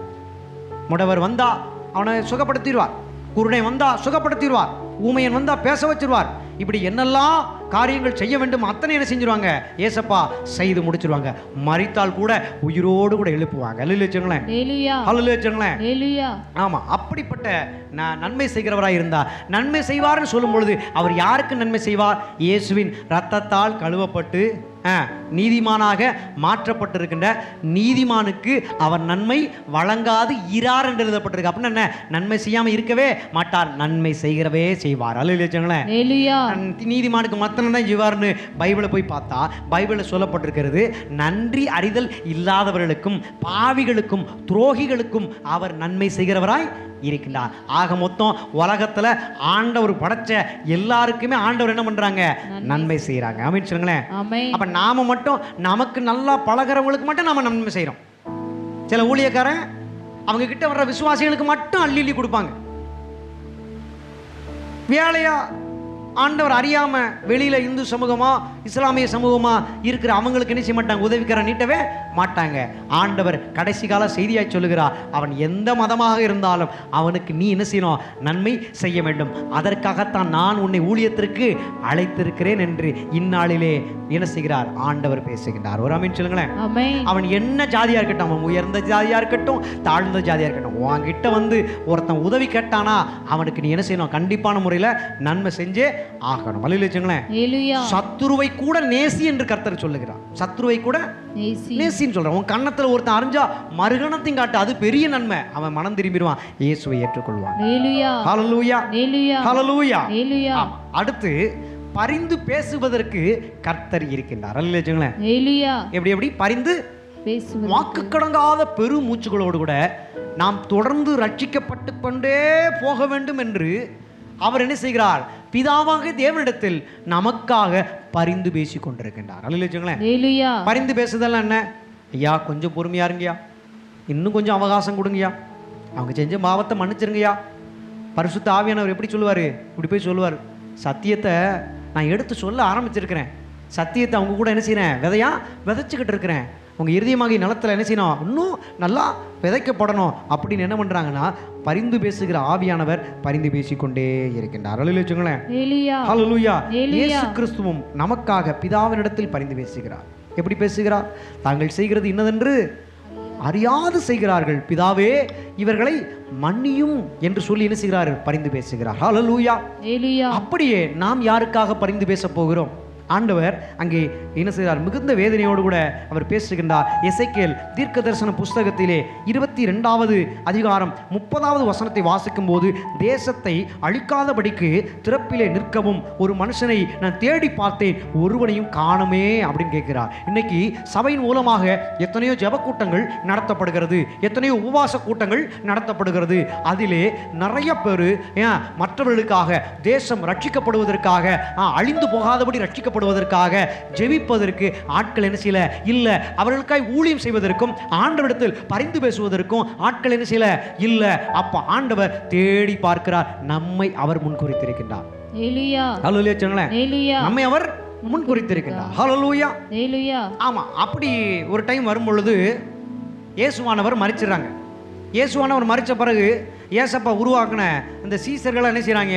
பயந்து ஓடி போய் வீட்டுக்குள்ளே பூட்டிக்கிட்டு என்ன செய்கிறாங்க? உக்காந்துக்கிறாங்க. அப்போ இயேசுவுக்கே இந்த நிலமன்னா நம்மளை என்ன பண்ணிடுவாங்க அப்படின்னு அவங்களுக்குள்ள என்ன இருந்தது? அவிசுவாசம் என்ன செஞ்சது? இருந்தது. அவங்களுக்குள்ள என்ன இருந்தது? பயம் இருந்தது. உடனே பூட்டப்பட்டிருந்த வீட்டுக்குள்ளே ஆண்டவர் என்ன செய்கிறார்? உள் பிரவேசிக்கின்றார். உடனே இவர்களெல்லாம் பார்த்து ஆச்சரியப்படுறாங்க. உடனே சொன்னார், சமாதானம் உண்டாவதாக என்று சொன்னார். 3 முறை சொன்னார், சமாதானம் உண்டாவதாக. அர்த்தம் என்ன? நான் உங்களுக்காக இருக்கிறேன். உங்களுக்கு என்ன பிரச்சனை வந்தாலும் உங்களுக்கு என்ன செய்வேன்? பிதாவினிடத்தில் பரிந்து பேசி உங்கள் ஊழியத்தை என்ன செய்வேன்? நான் என்ன செய்வேன்? கூட இருந்து செய்வேன் அப்படின்னு அங்கே மரித்து உயிரோடு எழுந்த மகிமையின் சரீரமாய் வந்த இயேசு கிறிஸ்து அங்கே நிற்கிறதை வேதத்தில் நாம் வாசிக்க முடியும். அல்லேலூயா. அது உண்மையில் உண்மையுமாய் இருக்கிறது. இன்றும் அவர் நம்மோடு கூட தானே இருக்கிறார். அவர் நமக்காகத்தானே இருக்கிறார். அவர் மரித்தார், உயிரோடு எழுந்தார், இதோ சதா காலமும் உங்களோடு கூட இருக்கிறேன் என்று சொல்லி அவர் நம்மோடு கூட இருந்து கொண்டிருக்கிறார். அல்லேலூயா. அவர் இருக்கிறதுனால நான் இன்னும் அதிகமா என்ன செய்வேன்? ஒரு சேனைக்குள் பாய்வேன், ஒரு மதில தாண்டுவேன். அல்லேலூயா. உம்மாலே நான் ஒரு சேனைக்குள் பாய்வேன், மதிலை தாண்டிடுவேன், மதிலை தாண்டிடுவேன். ஐயா ஸ்தோத்திரம், இயேசையா ஸ்தோத்திரம், ஐயா ஸ்தோத்திரம், இயேசையா ஸ்தோத்திரம். அப்ப நாம ஆண்டவர் எப்படி நமக்காக பிதாவினிடத்தில் பரிந்து பேசுகிறாரோ, நாமும் மற்றவர்களுக்காக ஆண்டவரிடத்தில் பரிந்து பேச வேண்டும். ஏசப்பா, என் பக்கத்து வீட்டில் இப்படி வேதனையாக இருக்கிறாங்க, உங்களுக்கு வியாதி இருக்குது, என்ன செய்ய முடியும்? உங்கள் வல்லமையினால், உங்கள் நாமத்தினால நான் ஜெபிக்கிறேன். ஏசப்பா, நீங்கள் அவங்களுக்கு என்ன பண்ணுங்க? விடுதலையை கட்டவிழுங்க. பிசாசுடைய சகல சதித்திட்டங்களை என்ன செய்யுங்க? உடைச்சிருங்க. அவங்கள உண்மையை என்ன செஞ்சிருங்க? மெய்யாலுமே விடுதலை பண்ணிருங்க அப்படின்னு நாம் என்ன செய்யணும்? ஆண்டவரிடத்தில் ஜெபிக்க வேண்டும். அல்லேலூயா. இப்போ பிறந்ததிலிருந்து நம்ம கண்ணு முன்னாடி எத்தனையோ பேர் ஆண்டவர் என்ன செய்கிறாரு? காட்டியிருக்கிறார். நமக்கு நண்பர்களாக இருந்தாங்க, நம்ம கூட படித்தாங்க, நம்ம கூட வேலை பார்க்குறவங்களாக இருக்கிறாங்க, நம்ம பக்கத்து வீட்டுக்காரங்களாக இருக்கிறாங்க, நமக்கு யாரெல்லாம் பழக்கமானார்களோ அவர்கள் எல்லோருக்காகவும் நாம் என்ன செய்யணும்? ஆண்டவரிடத்தில் பரிந்து பேச வேண்டும். அல்லேலூயா. சும்மா கடமைக்காக மற்ற ஊழியக்காரங்க நம்மளை பார்ப்பாங்க, மற்ற சபக்காரங்க நம்மளை கேவலமாக நினச்சிருவாங்க அப்படிங்கிறதுக்காக நம்ம செய்யாமல், மனசில் இருதயத்திலிருந்து கடவுளுக்காக நம்ம எதையாச்சும் என்ன செய்யணும்? செய்யணும் அப்படிங்கிற வாஞ்சையோடு கூட நாம் செய்யும் பொழுது நம்முடைய ஜெபம் ஒரு நாள் என்ன செய்யாது? வீண் போகவே போகாது. ஜெபத்திற்கு நிச்சயமாய் பதில் உண்டு. சரி, அப்போ நாம் தேசம் அழியாத படிக்கும், திருச்சபை மக்கள் குடும்பங்கள் அழியாத படிக்கும், ஜனங்கள் ஜாதிகள் கோத்திரங்கள் அழியாத படிக்கும் திறப்பில் நின்று ஆண்டு என்ன செய்யணும்? கேட்கும்படி நாம் என்ன செய்யணும்? ஜெபிக்க வேண்டும். அல்லேலூயா. அப்ப நீங்க ஆண்டுடைய ஆலயத்தில் அடியேன் வந்தாலும் வராவிட்டாலும் கதவை திறந்து உங்களால் முடிந்த நேரத்தில் என்ன செய்றீங்க? நீங்கள் ஆண்டவர்கிட்ட என்ன செய்றீங்க? ஜெபிக்கிறீங்க. இந்த அப்போஸ்தல அற்புத கூடாரத்தினுடைய எல்லைகள் விரிவாவதற்கு காரணம் என்ன? நீங்கள் ஆண்டவரை போல மற்றவர்களுக்காய் பரிந்து பேசுகிற ஒரு ஜெபத்தை நீங்கள் செய்ய ஆரம்பித்ததுனால தான் இந்த ஊழிய எல்லைகள் என்ன செய்யுது? விரிவாகி கொண்டே இருக்கிறது. அப்படின்னு சொல்லுங்களேன். எத்தனை பேர் சபை குறுகி போயிருது, எத்தனை பேர் சபை ஒன்றுமில்லாமல் போயிடுது, எத்தனை பேர் சபை இப்படி இருக்குன்னே யாருக்கும் தெரியாது. ஆனால் நம்ம சபை சின்னதாக இருந்தாலும் ஆண்டவர் இந்த சபையினுடைய பெயரை உலகெங்கும் எல்லா இடங்களிலும் என்ன செய்கிறாரு? பிரஸ்தாபம் பண்ணுகிறார். உன் பெயரை பெருமைப்படுத்துவேன், உன்னை சிறந்திருக்கும்படி செய்வேன், நான் உன்னை கீர்த்தி புகழ்ச்சியுமாக வைப்பேன் என்று கர்த்தர் என்ன செய்கிறார்? நம்முடைய சபையை என்ன செய்கிறாரு? இப்படியாக வாக்குத்தத்த வசனத்தோடு கூட வைத்திருக்கின்றார். அவர் நம்மை ஆசீர்வதித்திருக்கின்றார். ஹல்லேலூயா. ஹல்லேலூயா. அடுத்தபடியாக துணை செய்வதற்கு கர்த்தர் இருக்கின்றார். ஹல்லேலூயா. எப்படி எப்படி துணை செய்வதற்கு கர்த்தர் இருக்கிறார். அங்கே வாசிக்கும் பொழுது ஏசாயா 63வது அதிகாரம் 5வது வசனத்தை வாசிக்கும் போது, துணை செய்வார் ஒருவனும் இல்லை. துணை செய்வார் ஒருவரும் இல்லை. துணையா நிக்கிறதுக்கு யாருமே இல்லை. எனக்கு ஆரோன் ஐயா ஆண்டவரால் கொடுக்கப்பட்ட ஒரு துணை. ஊழியத்தில் எதிர்ப்பு வரும் பொழுது சபையை பூட்டி சபைக்குள்ள கலகத்தையும் சண்டையும் பிரிவினையும் கொடுப்பதற்கு பிசாசானவன் சதி செய்யும் பொழுது எனக்கு ஆண்டவரால் கொடுக்கப்பட்ட அருமையான ஒரு ஊழியக்காரர் என்றே சொல்லுவேன். அவரை எனக்கு கொடுத்திருக்கிறார். நான் கர்த்தரை ஸ்தோத்திரம் பண்ணுகிறேன். ஹல்லேலூயா. ஹல்லேலூயா. ஹல்லேலூயா. ஆமா, மோசேவுக்கு மோசே என்கிற உன்னதமான உண்மையான ஊழியக்காரனுக்கு ஆரோன் என்கிற சகோதரரை கொடுத்தது போல எனக்கு ஆண்டவர் ஒரு ஆரோனை கர்த்தர் என்ன செஞ்சிருக்கிறாரு? உதவியாக துணையாக கர்த்தர் கொடுத்திருக்கின்றார். சும்மா நாம சொல்லிட முடியாது. ஆண்டுடைய காரியங்களை நமக்குள்ள நம்ம பார்க்கறதுனால நாம சொல்லுகிறோம். உங்களுக்கு நல்லா தெரியும் என்னென்ன போராட்டங்கள் என்னென்ன மாதிரியான பிரச்சனைகள் வந்தது என்பது என்ன செய்யும் உங்களுக்கு நன்றாகவே தெரியும். ஆனாலும் துணை செய்வார் ஒருவனும் இல்லை என்று சொல்லும் பொழுது அங்கே சபைக்குள்ளே அசுத்தங்களை செய்தார்கள். சபையில தேவனுடைய வார்த்தையை பேசாமல் கட்டுக்கதைகளை பேசிக் கொண்டிருந்தார்கள். ஆண்டவருடைய கற்பனைகளை புடிச்சா கை கொள்றது, அடுத்து பாவத்தை போய் சேருது. கொஞ்ச நேரம் பரிசுத்தமா இருக்கிறது, மறுபடியும் போய் அசுத்தத்தில் என்ன செய்யறது? விழுந்துருது. கொஞ்ச நேரம் ஆண்டவர் ஆராதிக்கிறது, அதுக்கப்புறம் என்ன செய்யறது? ஆண்டவரை ஆராதிக்கிறதே இல்லை. கொஞ்ச நேரம் எனக்கா தோணுச்சுன்னா நான் ஆண்டவரை தேடுவேன், இல்லைன்னா என்ன செய்ய மாட்டேன்? தேட மாட்டேன். கடமைக்காக எல்லாவற்றையும் செய்து கொண்டே இருந்தேன்னு சொல்லி இஸ்ரவேல் ஜனங்கள் அங்கே இருந்தார்கள். இஸ்ரவேல் ஜனங்கள் அப்படி இருந்ததினாலே ஆண்டவர் அவர்களை இமைப்பொழுது கைவிட்டு விட்டார். என்ன செஞ்சிட்டாரு? இமைப்பொழுது கைவிட்டார். அப்படின்னா என்ன? அவர்களை சிறைப்பட்டு போவதற்கு விட்டு கொடுத்து விட்டார். பிசாசு பிடித்த மனிதர்கள், அந்நிய தெய்வங்களை வழிபடுகிறவர்கள், அவர்கள் என்ன பண்ணிட்டாங்க? இஸ்ரவேல் ஜனங்கள்ல என்ன செஞ்சிட்டாங்க? பாதி பேரை என்ன செஞ்சிட்டாங்க? சிறை பிடிச்சு அவங்களுடைய காரியங்களை செய்வதற்கு அடிமையாக்கிட்டு போயிட்டாங்க. அடிமையாக்கிட்டு போயிட்டு பயங்கரமா அடி சோறு கொடுக்கறது இல்லை. 3 வேளை நாம சாப்பிட்றோம், அவங்களுக்கு ஒரு வேளை சாப்பாடு கொடுத்து அடிச்சு துன்புறுத்தி அவங்க அந்நிய தேவர்களை வழிபடுவதற்கு ஏதுவாக விக்கிரகங்களை என்ன செய்வாங்க? உண்டாக்குவாங்க. அப்படி சித்திரவதைக்குள்ள என்ன செஞ்சிட்டாங்க? மாட்டிக்கிட்டாங்க. இங்க தேவனுடைய ஆலயத்தை கட்டி வைத்திருக்கின்றார். அந்த எருசலேம் தேவாலயத்துக்குள்ள என்ன நடந்துருச்சுன்னா, இவங்களுடைய கீழ்ப்படியாமையிலும் இவங்களுடைய பயங்கரமான அசுத்தமான காரியங்களினாலும் ஆண்டவரை மீண்டும் வெறுப்புமாக ஆராதிச்சுக்கிட்டு இருந்தாங்களே, அந்த தன்மையினாலும் சபைக்குள்ள என்ன வந்துருச்சுன்னா அசுத்தம் வந்து விட்டது. சபைக்குள்ள என்ன வந்துருச்சு? அசுத்தம் வந்துருச்சு. சபைக்குள்ள அசுத்தம் வந்ததுனால அங்க என்ன கொண்டு விட்டாங்க? பலியிடப்பட வேண்டிய இடத்திலே ஆட்டுக்குட்டிகளை, காளை மாடுகளை, புறாவை அல்லது மற்ற காரியங்களை பலியாக கொண்டு வந்து செலுத்த வேண்டிய இடத்திலே பன்றிகளை கொண்டு வந்து என்ன செஞ்சாங்க? பலி செலுத்தி தேவனுடைய ஆலயத்தை என்ன செஞ்சாங்க? தீட்டுப்படுத்தினார்கள். இப்படிப்பட்ட காரியங்களை அவர் பார்க்கும்பொழுது துணை செய்வார் ஒருவனும் இல்லை. துணை செய்வார் ஒருவனும் இல்லை. யார் துணை செய்வா? நமக்கு கர்த்தர் ஒருவரே துணை செய்தார். துணை செய்கிறது யாருமே இல்லை. இப்ப அவருடைய டியூட்டியை நமக்கு கொடுக்கிறார். என்ன கொடுக்கிறான்னா, கர்த்தராகிய ஆண்டவர் எனக்கு துணை செய்கிறது போல, ஆபத்து காலத்தில் அனுகூலமான துணையுமாய் எனக்கு இருக்கிறது போல, நான் எனக்கு தெரிஞ்ச நபர்களுக்கு எப்படியாச்சும் ஒரு வகையில் நான் துணையா நிற்கணும். ஊழியங்கள் அடிக்கப்படுகிறது, சபைகள் உடைக்கப்படுகிறது, சபை போதகர்கள் தாக்கப்படுகிறார்கள். கிறிஸ்தவத்துக்கு விரோதமாக இருக்கின்ற தீய சக்திகள் பயங்கரமாக எழும்பிக் கொண்டிருக்கிறது. யார் துணையா இருக்க போகிறா? யார் ஆண்டவருக்காக ஆண்டுடைய ஊழியக்காரர்களோடு கூட இணைந்து ஊழியம் செய்ய போகிறா என்று கேள்வியை ஆண்டவர் இந்த நாட்களிலே எழுப்புகிறார். என் குடும்பம் ஒரே ஆசீர்வாதம், கடவுள்கிட்ட நன்மையை கேட்கணும், இப்படி போய் கொண்டிருக்கிற ஜனங்கள் மத்தியிலே ஆண்டவருக்கும் ஆண்டுடைய மகத்தான சுவிசேஷ ஊழியத்திற்கும் ஊழியம் செய்கிற ஊழியக்காரர்களோடும் துணையாய் நிற்கிறவருடைய கூட்டங்கள் குறைந்து கொண்டே இருக்கிறது. ஒரு காலத்தில் ஒரு கூட்டத்தை போட்டால் திரளாக கூடி வந்துடுவாங்க விசுவாசிகள். வேன் பிடிச்சி போவாங்க, ஊராக போவாங்க, கைப்பருதி கொடுப்பாங்க. இன்னைக்கு அந்த கைப்பருதி கொடுக்கறதும் இல்லை, ஊழியக்காரர்களும் ஊழியத்தை உண்மையாக செய்கிறதும் இல்லை. அதனால அவங்களுக்கு துணையா யாருமே இல்லை. உண்மையா ஒருவேளை யாராவது ஊழியம் செய்ய போனா அவங்களுக்கு ரொம்ப ரொம்ப பிரச்சனை, போராட்டம் என்ன செய்கிறது வருகிறது. இவங்களோ கண்டுகொள்ளாமல் இருக்கிறார்கள். மிகப்பெரிய ஊழியம் செய்யறாங்க. 4 மாவடியில் பெரிய ஊழியம் இல்லையா? அவங்க கிட்ட இல்லாத பணமா? இயேசு அழைக்கிறார் ஊழியத்தில், அவங்க கிட்ட இல்லாத பணமா? இன்னும் பெரிய பெரிய ஊழியக்காரங்க இருக்கிறாங்க, அவங்க கிட்ட இல்லாத பணமா? சபைகள் உடைக்கப்படும் பொழுது அவர்கள் துணையாக வந்து நிற்க வேண்டும். எரிந்து போன சபைகள், பாழடைந்து போன சபைகளை கட்டுவதற்கு தங்களால் முடிந்த உதவிகளை என்ன செய்யணும்? கொடுக்க வேண்டும். கண் துடைப்பிற்காக ஏதோ ஒரு பிச்சைக்காசை போடுகிறது போல நினைச்சக்கூடாது, கொடுத்து போட்டோ எடுத்து விளம்பரப்படுத்தக்கூடாது. உண்மையாலுமே இந்த தமிழ்நாட்டில் எத்தனை சபைகள் இருக்கிறது என்று எண்ணி யாரெல்லாம் ஏழ்மையாக ஊழியம் செய்து கொண்டிருக்கிறார்களோ அவர்களுக்கு படிப்படியாக என்ன செய்யணும்? உதவிக்கரம் நீட்ட வேண்டும். அப்படிப்பட்ட துணை செய்கிற ஊழியக்காரனை இந்த கடைசி காலத்தில் ஆண்டவர் தேடிக்கொண்டிருக்கின்றார்.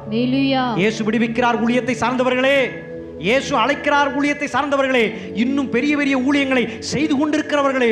ஆண்டவர் ஏழை சபைகளை, பாழடைந்து கிடந்த சபைகளை, கிராமப்புறங்களிலே ஊழியம் செய்து கொண்டிருக்கிற ஊழியங்களை கட்டி எழுப்புவதற்காகவும் துணையாய் நிற்பதற்காகவும் உங்களை அழைக்கிறார் என்கிற சத்தத்தை நீங்கள் கேளுங்கள், மனம் திரும்புங்கள். ஆண்டவர் உங்களிடத்தில் பேசிக் கொண்டிருக்கின்றார். ஹல்லேலூயா. வீணான காரியத்துக்குள்ள போறாங்க. ஏற்கனவே சொன்னதையே சொல்ல வேண்டியிருக்கு. ஆட்டம் பாட்டம் கொண்டாட்டம், அதனால ஆண்டவருக்கு பிரயோஜனமே இல்லை, சபைக்கு பிரயோஜனமே இல்லை, சுவிசேஷத்துக்கு பிரயோஜனமே இல்லை. அப்படிப்பட்ட தேவன் வெறுக்கிற மோசமான ஒரு ஊழியத்தை என்ன செய்றாங்க? செஞ்சுக்கிட்டு இருக்கிறாங்க. பிசாசினால் வஞ்சிக்கப்பட்டு அசுத்த ஆவியினால் என்ன செய்றாங்க? டான்ஸ் பாரு, மதுபானம் குடிக்கிற கிளப்பு இந்த இடத்துல எப்படி குத்தாட்டம் போட்டு ஆடி அவர்கள் குதூகலமா இருப்பாங்களோ, உலகத்தின் ரீதியாக மாம்ச இச்சைகளை நிறைவேற்றுகிற தன்மையோடு கூட அந்த சாராயம் குடிக்கிற பார்ல நடந்து கொள்வார்களோ, அதை போலவே சபைக்குள்ளேயும் சபை மக்களுக்குள்ளேயும் இந்த மாதிரியான நடன காரியங்களை ஆராதனை என்கிற பேரில் என்ன செய்றாங்க? கொண்டு வர்றாங்க.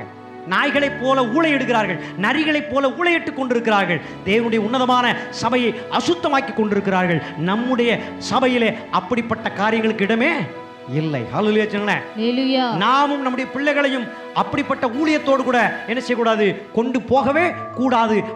அசுத்த ஆவியின் ஊழியமாய் இருக்கிறது. நாம் பரிசுத்த ஆவியின் ஊழியத்திலே பங்குள்ளவர்களாய் இருந்து கொண்டிருக்கிறோம். ஹல்லேலூயா சொல்லுங்களேன்.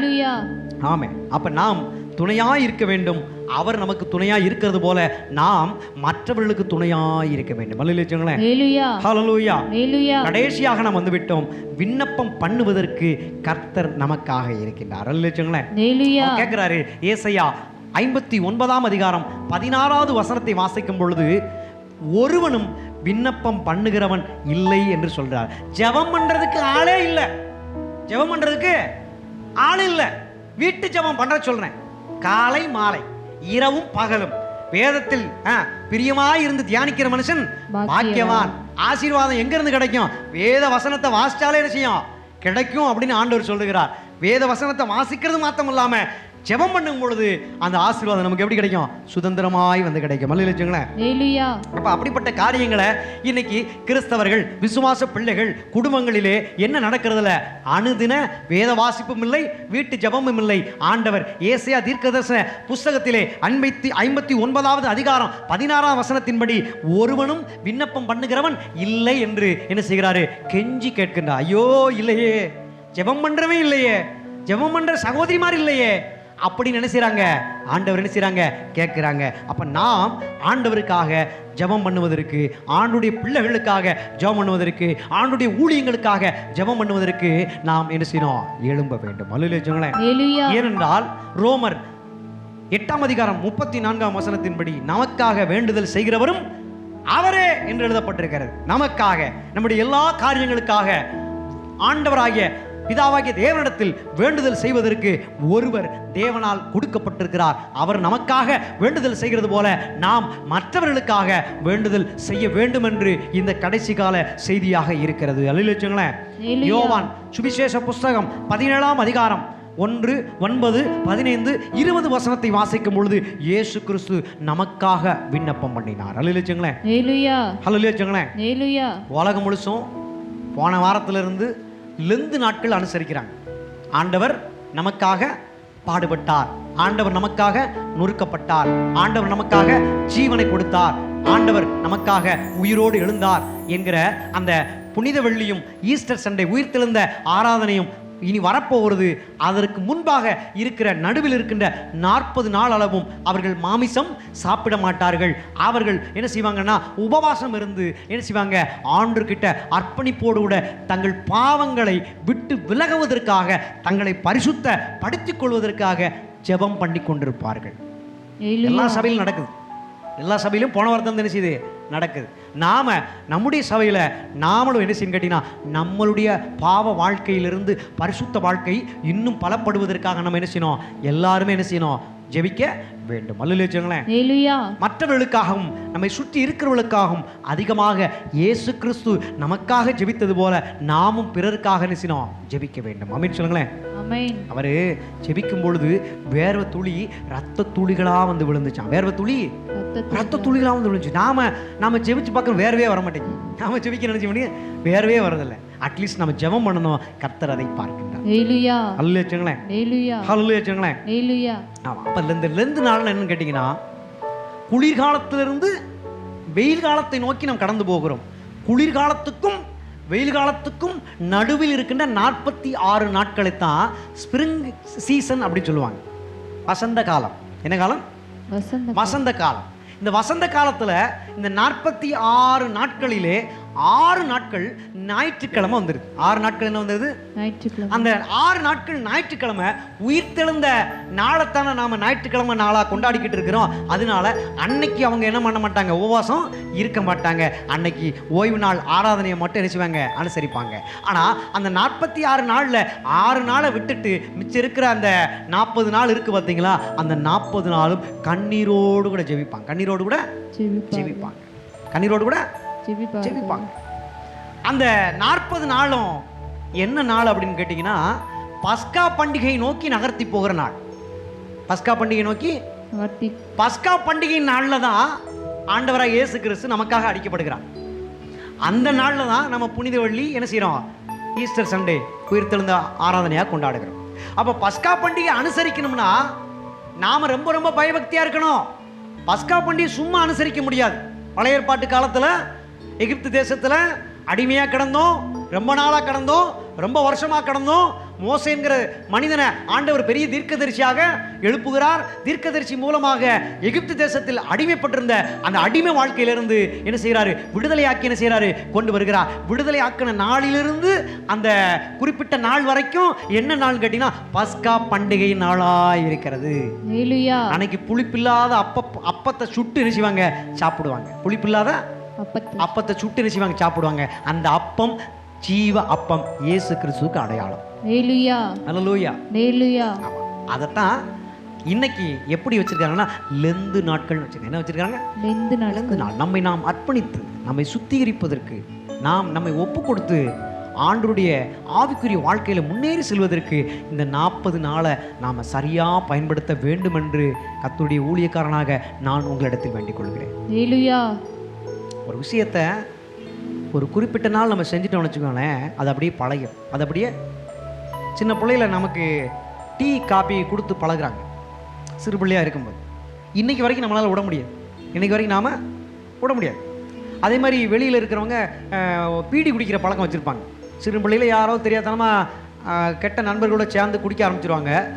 இப்போ அந்த ஒரு ஐயா இருந்தார், அவர்கிட்ட கேட்டேன், 60 வயசுக்கு மேலே, என்னால் விடவே முடியல, என்னால் விட முடியலையா. அப்போ நான் சொன்னேன், ஐயா நான் உங்களுக்கு மருந்து தரேன், உங்கள் உடம்பு நல்லாயிரும், உங்கள் பிரச்சனைகள்லாம் சரியாக போகும், ஏசப்பா இருக்கிறாங்க, கவலைப்படாதீங்க அப்படின்னு நம்ம ஹோட்டலில் வேலைக்கு வந்திருக்காரு பார்த்தீங்களா, அந்த இஸ்லாமிய அந்த சதாம் ஹுசேன் என்கிற பாய், அந்த பாய் கிட்ட சொன்னேன். அவர் கேட்டுக்கிட்டார். அதே மாதிரி அவர் பயங்கரமாக மதுபானம் குடிக்கிறார். அவர் ஒவ்வொரு நாளும் அந்த 200 ரூபா என்ன செய்கிறாரு, செலவழிக்கிறாரு. அப்போ நான் சொன்னேன், ஐயா நீங்கள் நல்லா இருக்கணும், எங்கள் ஹோட்டலுக்கு வந்திருக்கிறீங்க, எங்கள் ஹோட்டலில் வேலை பார்க்குறீங்க, எங்கள் சர்ச்சில் அன்னதானம் போடுற காரியத்தில் நீங்கள் இருக்கிறீங்க, அதனால் நீங்கள் என்ன பண்ணக்கூடாதுன்னா இப்படிப்பட்ட அசுத்த காரியங்கள் என்ன செய்யக்கூடாது, செய்யக்கூடாதுன்னு சொன்னேன். அவர் சரிங்கய்யா நான் கேட்டுக்கிறேன் அப்படின்னு சொன்னார். அல்லேலூயா. ஆமாம், அவர் நம்மகிட்ட இருந்து வந்ததுலேருந்து கொஞ்சம் கொஞ்சமாக அந்த சரக்கு அடிக்கிறது என்ன செஞ்சார், விட்டுட்டு வந்துக்கிட்டே இருக்கிறார். அந்த பீடி குடிக்கிறதும் கொஞ்ச நாள் விட முடியல. நான் சொன்னேன், ஐயா நீங்கள் ஒரு 5 கட்டு பீடி ஒரு நாள் அடிக்கிறீங்கன்னா கொஞ்சம் குறைச்சிக்கோங்க, இப்படியே குறைச்சிக்கிட்டே என்ன செய்யுங்க வாங்க, கொஞ்ச நாளில் பார்த்தீங்கன்னா பீடியே சுத்தமாக வெறுத்து போய் சரக்கு சாராயம் அடிக்கிற அந்த பழக்கமே இல்லாமல் நீங்கள் நல்ல மனுஷனாக மாறிடுவீங்கன்னு சொல்லியிருக்கிறேன்.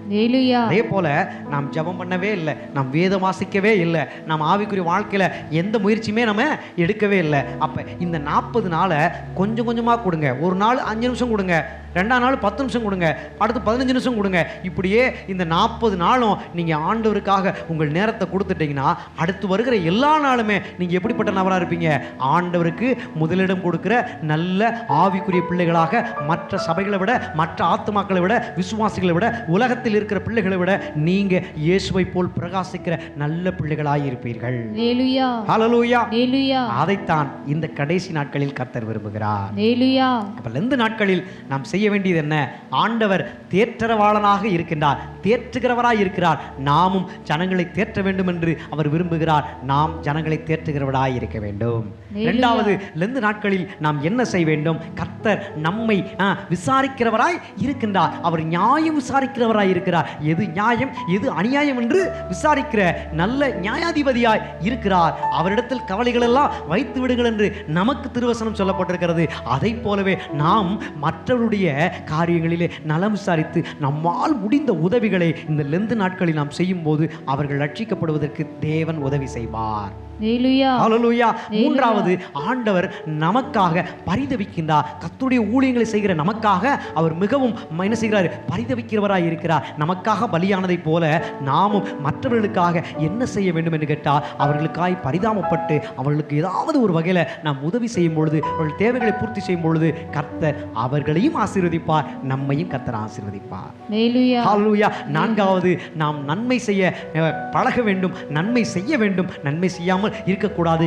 அவர் நன்மை செய்கிறவராய் இருக்கிறார். அவர் நல்லவனுக்கும் நன்மை செய்கிறார், கெட்டவனுக்கு என்ன செய்கிறார்? நன்மை செய்கிறார். அதே போல நாமும் இந்த லெந்து நாட்களிலே பிறனுக்கு, கெட்டவனுக்கு, நல்லவனுக்கு, யாருக்குனாலும் சரி நம்மால் முடிந்த நன்மைகளை என்ன செய்யணும்? செய்ய வேண்டும். அப்பொழுது நம்மையும் கர்த்தர் ஆசீர்வதிப்பார். நம்மிடத்திலிருந்து நன்மையை பெற்றுக்கொள்வதை கர்த்தர் ரட்சித்து சபையிலே கூட்டி சேர்ப்பார். ஹல்லேலூயா.